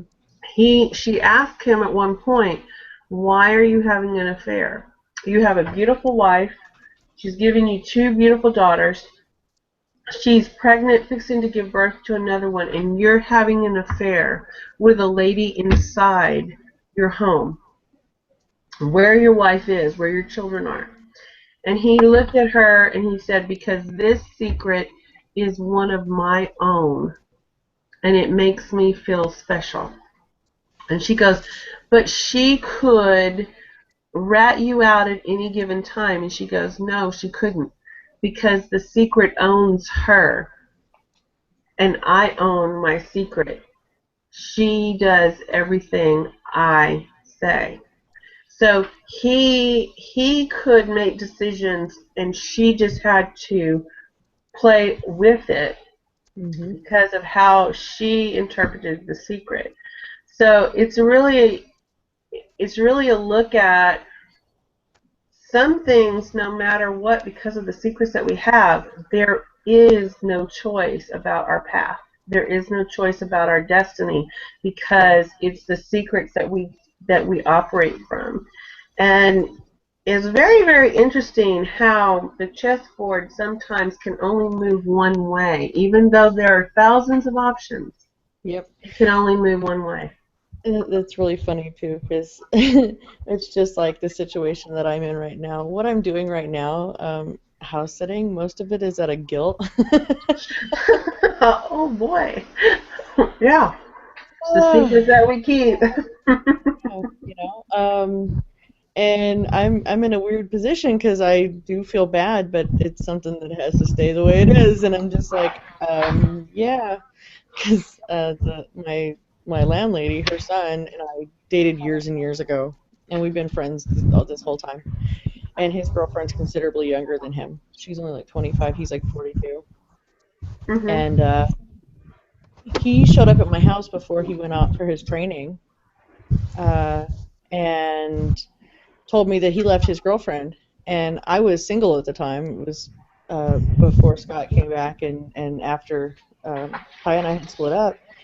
And so he's telling me, and I didn't think anything about it. He's getting ready to go on the road because he's a truck driver. He's going to go on the road, and he's telling me how they split up.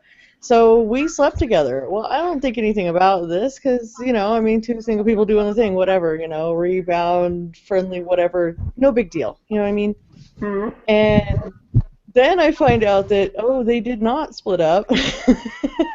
But luckily I kept my big mouth shut up to that point, and then, like, his mom, who is my landlady, knows what happened, and she's like, you can't say anything, and he's like, what do you, because I told him, like, you should tell your girlfriend that you slept around with on her, and he's like, no, and both of them were pressuring me not to say anything to her, and now, because so much time has passed, I don't feel, it's not my place to tell her, but I still have to deal with the fact that this has happened, and I have to face her on a regular basis because we live one street over from each other, and we do interact a lot because of the fact that, well, I'm house sitting for her. And I live in the house with her mother-in-law, so I can't avoid the woman. And I don't particularly care, like, we don't get along very well, like, we're not close or anything, we're not friends, but we're not really, you know what I mean? She's an acquaintance. Uh-huh. But I feel so guilty. Oh my god, I feel so guilty. And it wasn't even my wrong. Like, it wasn't my wrong. I didn't go and seek him out and be like, oh, I don't care if you've got a girlfriend. It was presented to me that they were done. Sasha, do you hear that this story may own her? I'm not sure. Does it own her or she own it? I'm not sure. I think it's got I'm trying me to figure it out because she's really justifying here to me, but I don't really care because I say, hey, I'm single too. I do whatever the hell I want. I pretty much do whatever the hell I want regardless of the situation, and but I'm open about it. What? What did you say? He knows I can't hear him. But, just like with Scott, he was staying with me, and he had... I heard you. What'd you say? What did you say? He was staying with me, and he had completely just shut off, like his batteries ran out or something, and so Ty... Yeah, so Ty, comes over and starts hanging out, and Scott just kind of wandered off. I'm sorry, I lived my life, and he knew exactly what was going on. It wasn't like I was like sneaking around hiding it from him. It's like, because I don't know how to be anything but open, even if it's an asshole way to be, and I'm doing something that probably isn't the best way to treat a person or whatever. I don't hide it. I am too lazy to keep secrets, okay? I just live my life, and everybody else just kind of has to work around me. I'm sorry. I have so many other things, raising my kids, and so much pressure and shit just to get through every day, that when it comes to certain things in my life, it's like, no, you're just going to have to take it how it is. I'm sorry. But it really sucked because, like I said, now I feel so guilty. And it wasn't my wrong. Like, I didn't, you know what I'm saying? I didn't. She keeps saying, I feel so guilty. I do. I feel bad. I didn't know. I was, You were single. It's not your wrong. You were single. Yeah. You can do whatever I you was single. I think it's not so much the fact that it happened, it's the fact that she doesn't know. But I don't feel like it's my place to tell her either. Because I'm the enemy. I'm the ex-girlfriend. You know what I'm saying? What? Now, whose house are you sitting for? Her.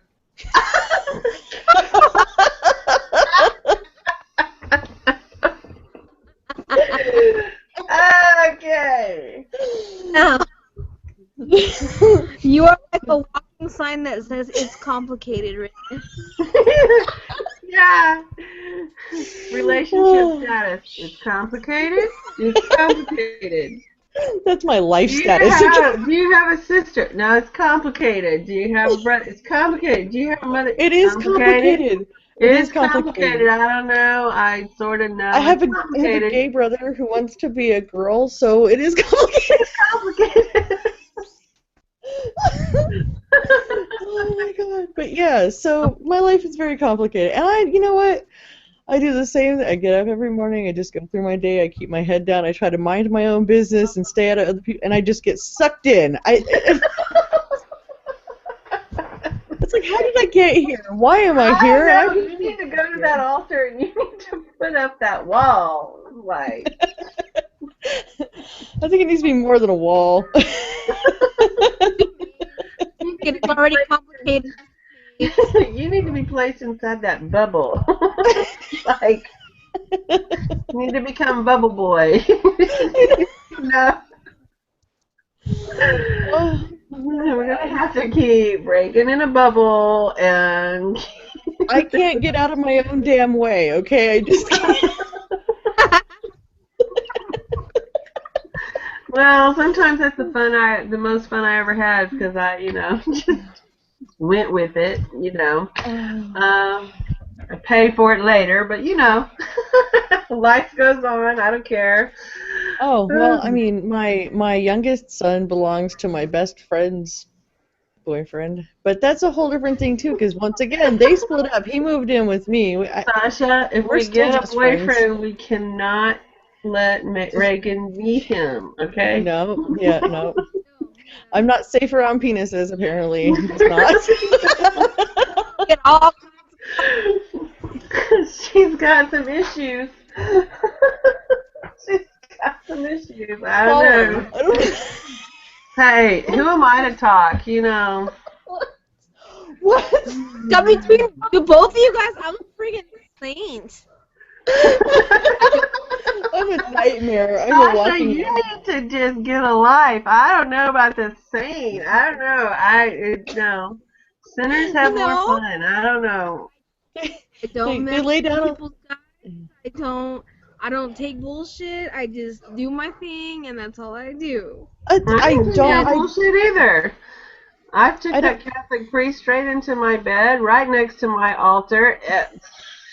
She was right there, blazing right beside him, and it took him 2 months to wake up and figure it out. That's so funny. I'll never I forget the don't. day he saw it too. He was like, he started looking around the room and all the Witchy books and all the different, and then he looked over and he saw the altar. Took him 2 friggin' months, 2 months to figure it out. And I think that's This stuff why. just pisses me off, and I leave.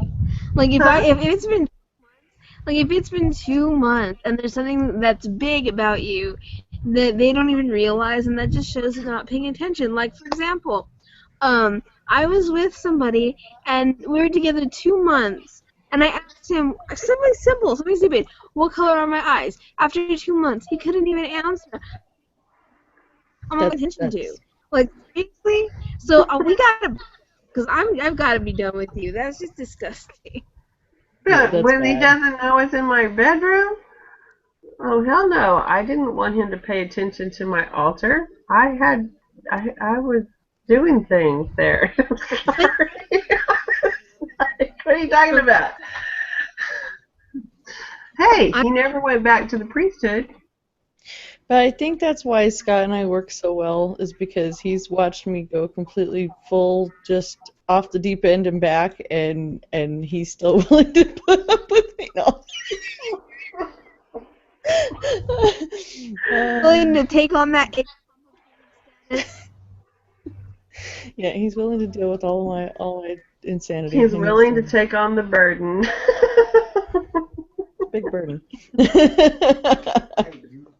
It's a big burden.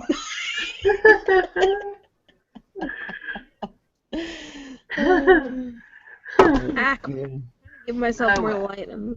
Daylight. Hiding in the There dark. we go. Well, I don't know.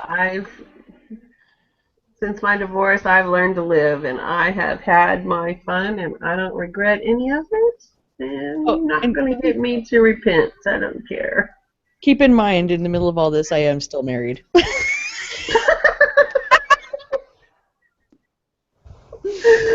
Oh, that's right. I forgot that little detail that you are not free to do what you want to do, according to that I am. paper. Yes. Well, Piece of according paper to I'm that not. paper. Yeah.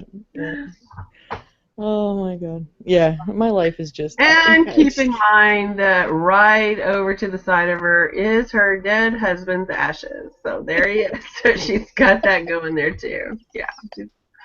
She's got She's got Baggage? I need a whole caravan to keep this shit going.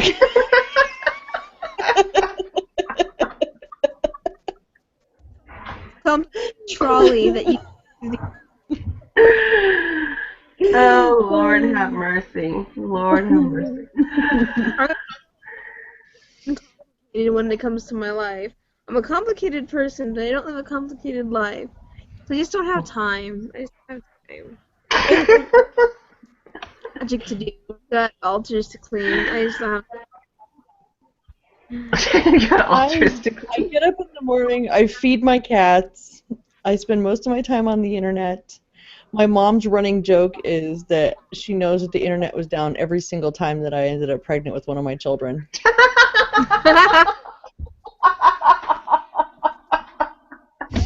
What happened? You get to be your Warcraft?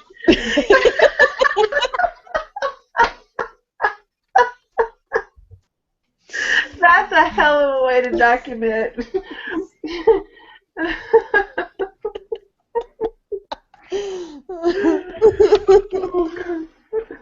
Oh, they're gonna say, okay, we know you did that ritualized murder back in I don't know, 2001. I don't know when your kids were born. I'm throwing a date out there, because and you're gonna say, no, I'm seriously, I was playing Warcraft, and your mom's gonna say, no, I know the internet went down because she got pregnant. She wasn't playing Warcraft. No, your alibi is blown. Yep, done for. They'll know right what you were doing each and every time. She was having that ritualized sex.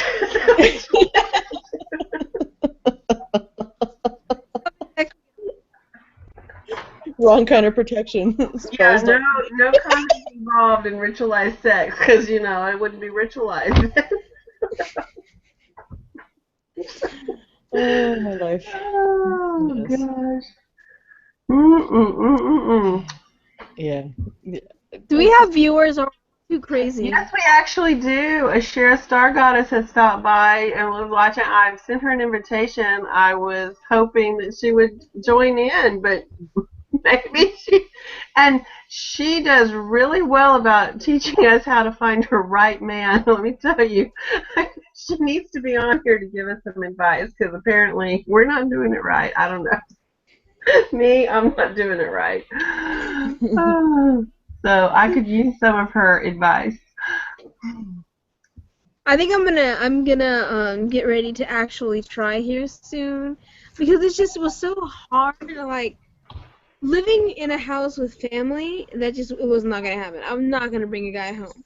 But now that I'm out and living on my own, I was working all the time and I was traveling for work all the time. But now that that's not happening and I'm looking for a job closer to home, then I actually have time to devote to a relationship. And I'm so done with, just working and being about work that I'm done and I have time to actually devote to a relationship. Now I just need to have a job so I can be fulfilled completely, and then I'll start my work on relationships. Okay, so she still has something to do before she has that relationship. Okay? No. She's always that. She's always got something to do before the relationship. I have been in a relationship. Oh, go ahead. I'm still going to do the work. It's just that now I have time. So while I'm doing the work to find the right relationship, I'm going to find a job that makes me fulfilled so that I can be a person who's grounded when I have my relationship and not be all over the place. Because I know what my downfalls are. I know what my lovely saboteuristic tendencies are. And so I want to make sure I crush them. It's called overanalyzation because of that Virgo mind. So she's going to say, but now I have a job and I'm too busy and I have to go to work and I don't have time for a relationship. I can hear the argument now. Yep. I have been... Okay, well, just time for a relationship don't mean I don't have time for other things. I mean, I'm a woman, I got needs, and I need to get them met. No, I'm just... Okay, that's different than a relationship. Yeah. That's a whole other topic. So now I'm old ways, and I suppose I'll try the relationship thing out. I think Well, I have decided that it's time for a man because I am done with stuff around my house. I'm sick of being the man, so I'm gonna have to just suck it up. Can I have a cow as a pet? I'll name it Lance. oh, I've since I was like 12. I think the longest I've spent out of some kind of relationship. Yes, 12. It's true. 12. He was 12. We grew up together, and he's gay. Lives in Texas now. Anyway, I think maybe All gay people and witches come to Texas, honey. So when are y'all gonna come? I was born there. But I think I probably maybe spent a total of a year single since then, maybe or two, since I was like 12, and I'll be 38. So yeah, I don't do that well. I've tried doing that, and I think it's because I try so hard to. I'm going to be independent and be single. Yeah, no. I think I should have spent my whole life looking for relationships so I could have been alone.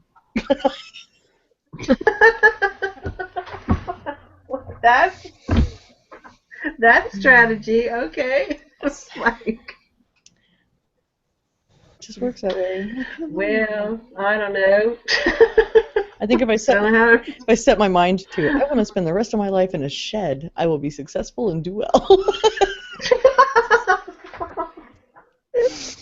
Get out of my own damn I think way. you need to set your sights a little bit higher than a shed. Okay? Oh my god! Everything I set my mind to, I get the opposite. Doesn't matter what it is. So I'm just gonna start going backward, and maybe things will go right. I don't know. Well, I think you're just grabbing the wrong end of that stick. Then I think that's what it is. No, and it's funny because I've been through a lot, but life's been pretty fair to me, up until recently, and things aren't completely bad. They're just not how I want them. So. Well, nothing's completely bad. Yeah. I don't think. I don't know. I have good things going on, but the fact that I had to fire someone right before I got on this Witchy chat, that was a little bit. I was like, wow. That sucks. I was like, wow. I didn't see that one coming either. I was like, it wasn't even me. He just threw it to me. Here, I'm sending someone to be off-boarded, is how he put it. I'm sending, is your off-boarding working on your computer? And I'm like, Oh. yes. Exactly. I'm like, yeah, I'm pretty sure it's working. I'm like, my computer's up and running. It's working. I thought it was a trick question. I'm like, what's he talking about? He goes, okay, well, I'll be over there in a minute. I need to use it. And I'm thinking, you're supposed to be on your road driving 3 hours to the border. And, okay. Well, come on by and you can use my offboarding. And then he calls me immediately back and says, I'm sending Greg over there to be offboarded. And I'm like, Oh. what? Could you give me the details of this offboarding? Get off my ship. Walk the plank. Offboarding. It's the new terminology, the offboarding. I'm like, wow, okay. Interesting. So anyway, that was how I ended my day. My day off, mind you, that I spent all working all day.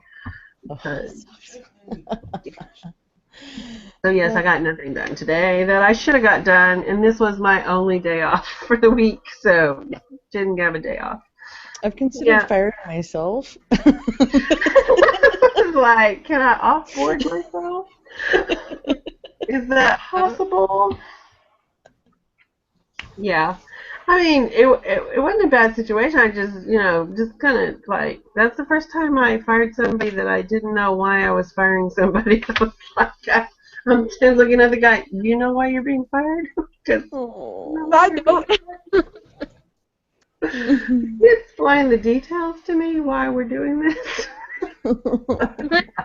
It was an interesting little scenario. I was like, oh, I'm in Twilight Zone. It's time to go home, and too bad I don't have anything to mix the vodka with, or it'd be drink right now. No. That sucks. So I just drank water instead. It's all good. Well, it wasn't happening to me, so it didn't, it wasn't me doing, being fired. So we're all good. I was having a good day. He's having a bad day. I'm having a good day. So anyway, so yes, it was a little surreal today. Interesting day. So I think it's just some bad energy out there right now. I don't know if you've got a haunted house or if you just got some bad energy going on, just because there's some bad energy out there. There's a crazy energy out there. Let me tell you, I mean, it's been really strange. And, my life is usually pretty strange and things are never quite right anyway. I'm kind of used to that. But then there's times when it's like, instead of that little background static noise, you just get that peak of, what the hell? It goes off the chart meter. I'm good with that one. Yeah, it's like that was what was happening today. I was like, it was an off the chart kind of day. Going, what just happened? What was I just part of? Yeah, well, the hardest part for me is on top of having those horrible what the hell moments, at the exact same moment in time, every really, really good thing in my life lines up with something really, really bad. Every single, I mean, they cancel each other out to where I'm still middle of the road because I've got things going really good. I mean, things are going great with everything else in my life. I'm back to taking pictures again. I haven't picked up a camera in ages. And I'm back to taking pictures again. That's what I did all day today. We went to the Children's Museum, and I just went crazy. So much fun. Scott and I get along fine. Everything else is fine. Everything else is great. My computer finally quit shutting off randomly. I finally fixed the problem. Yeah. That's good. You know what I'm saying? Like stupid things that are relevant to the overall situation are going really, really well. But at the same time, there is some serious bullshit going on. I'm just like, what?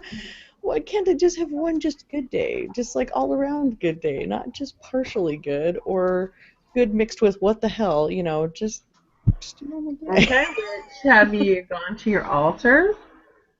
Well, I'm over here, so of course I have nothing with me other than my tarot cards. Everything is over in my shed, and nothing is set up in my shed. It's also in drawers. Yeah. You can makeshift it because that's how we witches do. We don't need. Yeah.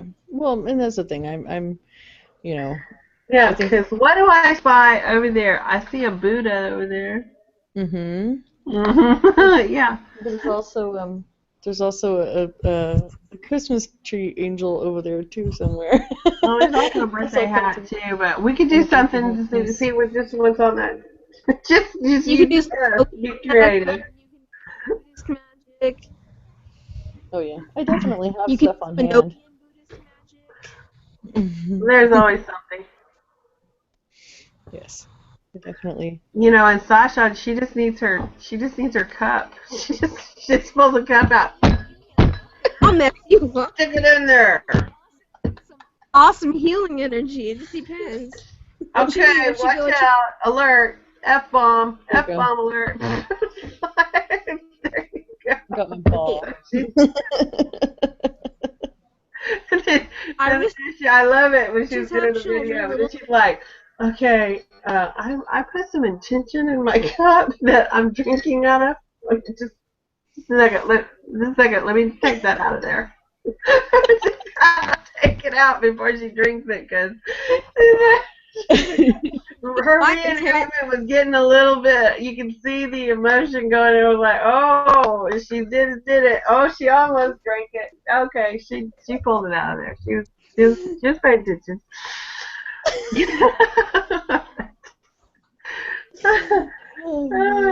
That's funny. Are you mocking? That was actually a really good video.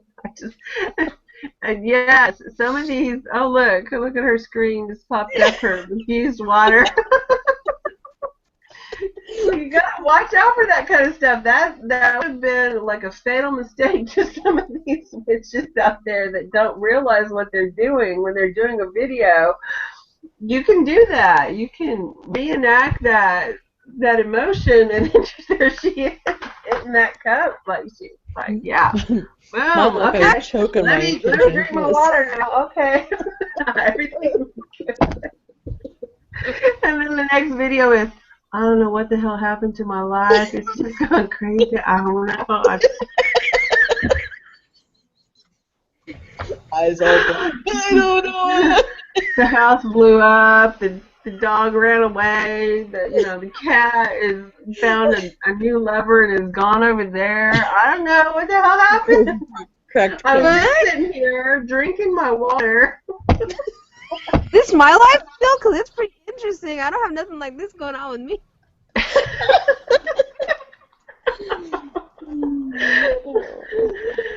Oh no, that would have been you if you drank that water after you did all that stuff. Right. Oh, guys, I have to show you pure evil. Are you ready? Uh-oh. Evil right here. Look at that. Oh. His name is Evil. And he Oh. is just pure evil. Yes.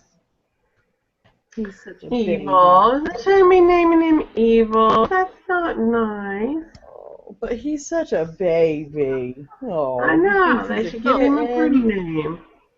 He thinks he's a little kitten. Yeah. We've got Menace over at the other house, and he's the same way. He's a pit bull, and he will lick you to death. And he's just, oh my God, these guys are so needy. Pit bulls are the most needy breed on the planet. When people talk about them being vicious, I'm like, you lie. I've never ran into a vicious one. Every one that I get near wants to jump up in my lap and lick me and act like they're a little kitten. So. Well, the vicious ones have been trained to be vicious. Yeah, well, he was rescued. He was actually a bait dog. Oh. His owner that he has now was not the one that cut his ears. He had his natural ears, but they clipped his ears to try to make him look more, the part of him. And he was a bait dog. Now he's just a big old kitten. So I didn't know I was that going to say. bait dogs. I thought they used dogs like my dogs, like little frou-frou dogs for bait dogs. he was just meant to get it going. If they use the smaller dogs, they just run through them because they'll kill them. And he doesn't do other dog. He doesn't like to be around other dogs at all. He just gets away from them. And he loves cats. He's got 2 kittens of his own. The neighbor, when I first moved into this house, I got this knock on the door, and it was the next door neighbor, and she goes, "Did you hear the neighbor, the dog that's running loose? We warned you about this dog. We warned you about this dog." And I'm looking at her going, I don't know what the hell you're talking about. What dog did you warn me about? The one that just ate our neighbor. The dog ate the neighbor. I was like, who ate what neighbor? The 70-something-year-old woman, she went out to check her mail and the dog ate her. And I'm like, oh my God. What are you talking about? And so she goes, well, I told you when you moved in. And I'm like, you tell me nothing about no dog, right? She talked to my daughter. My daughter failed to mention that there was this pit bull that 2 houses down, they would routinely just let out, and it would terrorize the neighborhood. We have some like that here in the neighborhood. Yeah. And yeah, oh God. Yeah, and the thing was, the neighbor that 3 houses down, she goes outside to go check her mail, and the pit bull just attacked her leg, just latched on, and it was just. And then they put the dog in the house and hid the dog. So when the police, animal control, and the ambulance showed up, they're hiding the dog in the house, and yeah, it was a big fiasco. Then the dog started barking, and then they raided the home to get the dog, so it was like a big fiasco. But these people deliberately created that mean dog, because I've had a pit bull that I rescued as a puppy off the street, and she was I called her well, we called her Annie, but I also had tried to call her Snickerdoodle at first because her tongue was too big for her mouth, so it always was like a dried out piece of meat hanging out of her mouth because it wouldn't go all the way in. And she would snort when she was happy. She would wiggle, and she would wiggle so much that her butt would hit each side of her head just about. She was just a wiggle thing. She was beautiful, and but so no, and my niece had Wolfguard. Wolfguard just recently passed away. Wolfguard was almost 20 years old. So it was a pit bull too. And he was raised with all these miniature dachshunds and cats and birds and every animal that my niece and stuff would bring into the house. So no, he was never a vicious dog. Well, Evil is jealous of my two Measers, so my two Measers have to get shuffled around in the back rooms because I'm not real concerned about him actually hurting them, but because they get all hissy and fluffed up when, because they're not used to dogs, Right. I don't push it because I don't feel the need to stress him out. He did kind of make a little bit of a chomp at Mal. I don't know if he actually would have bit him if he was just kind of like, dolphin nosing him, Yeah. But I'm not going to take the chance. There's no reason to put the dog in that position. And he gets along No. fine with his own cats, but he's very jealous and very territorial. Well, yeah, because that's the nature of a pit bull. That's what they bank on. That's why they're used to be done that way. But the same thing, because I raised Dobermans, and we've had Rottweilers, and I've had all the ones that they claimed were so horrible. Yeah, me too. Demon-possessed dogs, and no, yeah, none of them were demon-possessed. Yeah, I had a 120-pound pit mastiff mix. When I was 4, we had two big pit bulls, and they were like my guardian pit bulls. They would not let anyone near our fence. They wouldn't let anyone mess with me at all. My dad could let me play in the backyard by myself and not worry that I would get into anything because they wouldn't let me. I don't buy anything about pit bulls being, beasts or mean or anything like that. I really don't buy it. Well, the dog of the Little Rascals was a pit bull. That's what the dog was. My mother-in-law said, yeah, we had a dog, her name was Sally, that she talks about, and the stories that she tells about her Sally and her pit bull that slept on her bed, when she starts telling you the stories, the one that you find is evil is my mother-in-law. She was the evil one. So here she is, 6 years old. She tells this story. And Sally had puppies in her closet, right? Okay, that's fine. So she got these puppies in her closet. 6 years old. I want to reiterate that. She goes out, gets a brick, a knife, and she docks the tails of each one of those puppies. She was the evil one, and I can attest to it because she was my mother-in-law for 30 years. Why would you do that? Just saying. That's so sad. Oh. Well, no, she was docking the tails. But at 6, she did it herself. Oh my God. Yeah. Why would she do that? Because pit bulls normally have their tails cut. Well, I know, but even at 6, you wouldn't be like, I'm going to cut off my pit bull's tail. Because in 1940, I think it would have been 1940, you weren't going to go to the vet. You weren't going to pay for that. They would do it at home. I just don't understand why the 6-year-old of the family did it. That's the part that was getting me. I understand that they did it. I don't understand the 6-year-old doing it. That's insane. I know, but that'll give you an insight to what I lived with for 30 years. Oh, goodness. Just saying, that's a little bit of insight on my mother-in-law. Sounds like a whole ball of sunshine. Oh, let me tell ya. Wow. Oh, yes, baby. Yes, baby. That reminds me, it's much more innocent. But my Aunt Patty, when she was little, she had her cat had kittens, and her grandma came up and she asked her, she goes, "So, are those kittens big enough to eat yet?" And what she meant was eat on their own. And my Aunt Patty snatched up the kittens and put her finger in her face and she goes, "You will not be eating my kittens."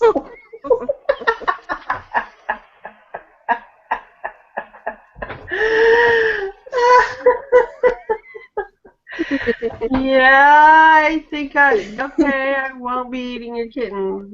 Yeah, good call. Well, and I'm you not gotta gonna realize, dock their tails either. Freaking hell, I know, my mother-in-law. Oh my god. well, and you know, in all fairness, her grandmother was the kind of person that would go out and pick up some roadkill and fry it up. You know, I mean, she would eat just about anything. So, you know, there was some fear there. Oh.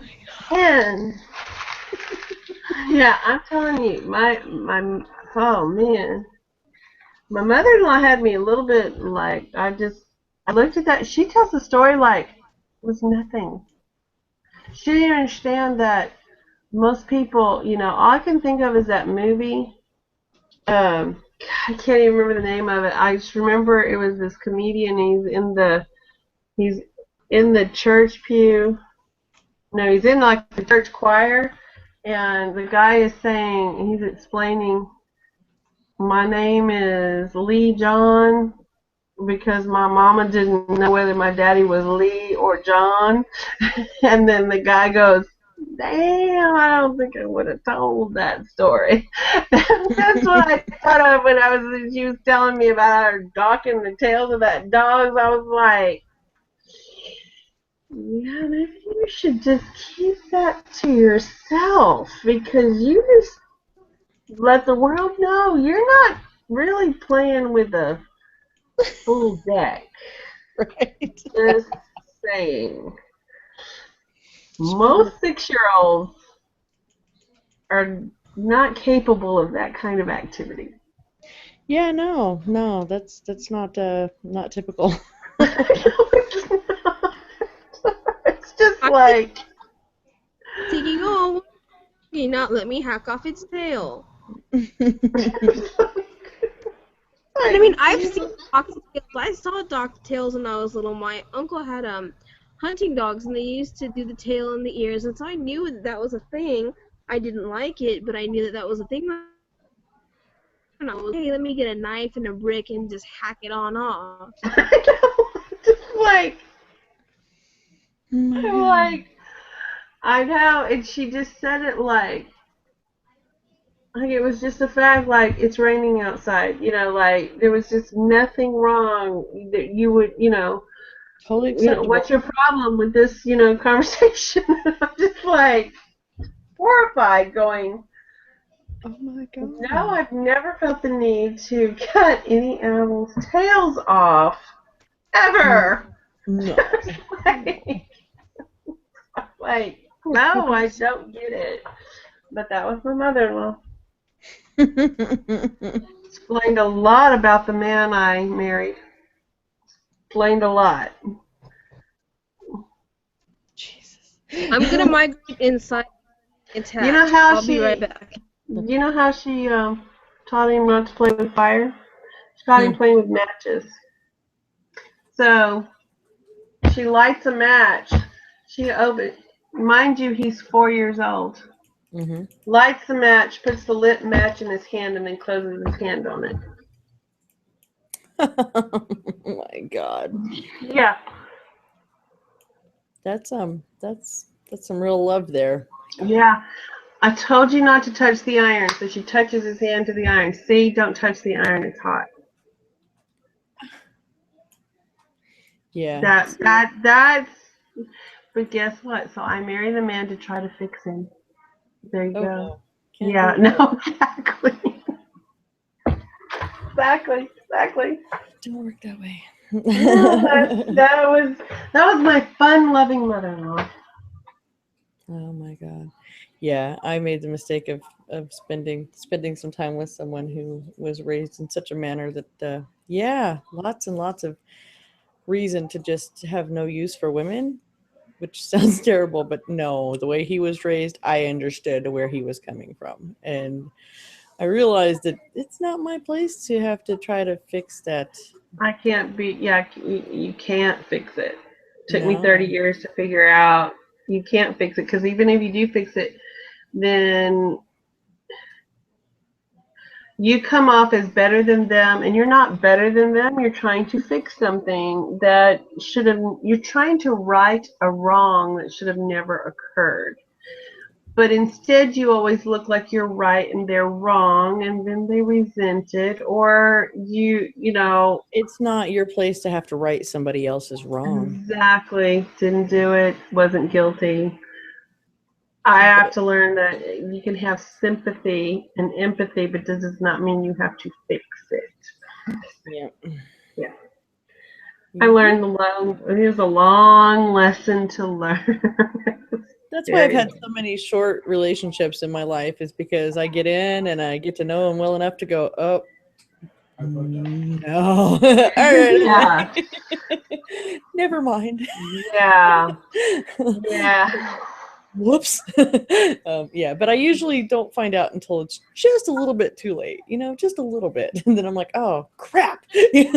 Well, mine just stayed around so long that it saved me from a lot of other mistakes. So that's one thing I can say. He did save me from a lot of other mistakes. So yeah.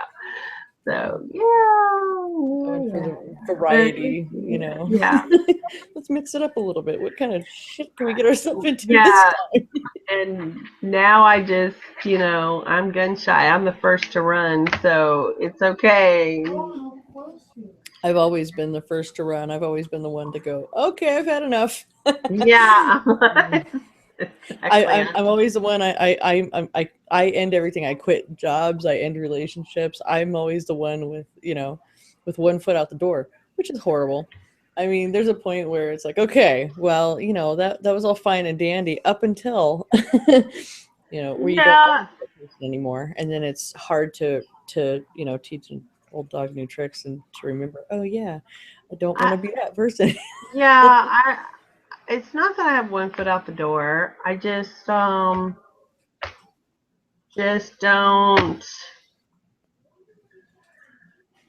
I pick men who are not available emotionally for whatever reason. They have their issue, and so they're safe. Their Mhm.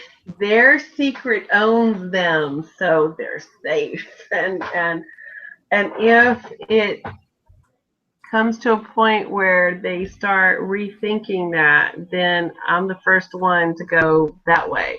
But that usually scares them, and then they go that way, other way anyway. Well, Yeah. I'm gonna stop broadcasting here since it's already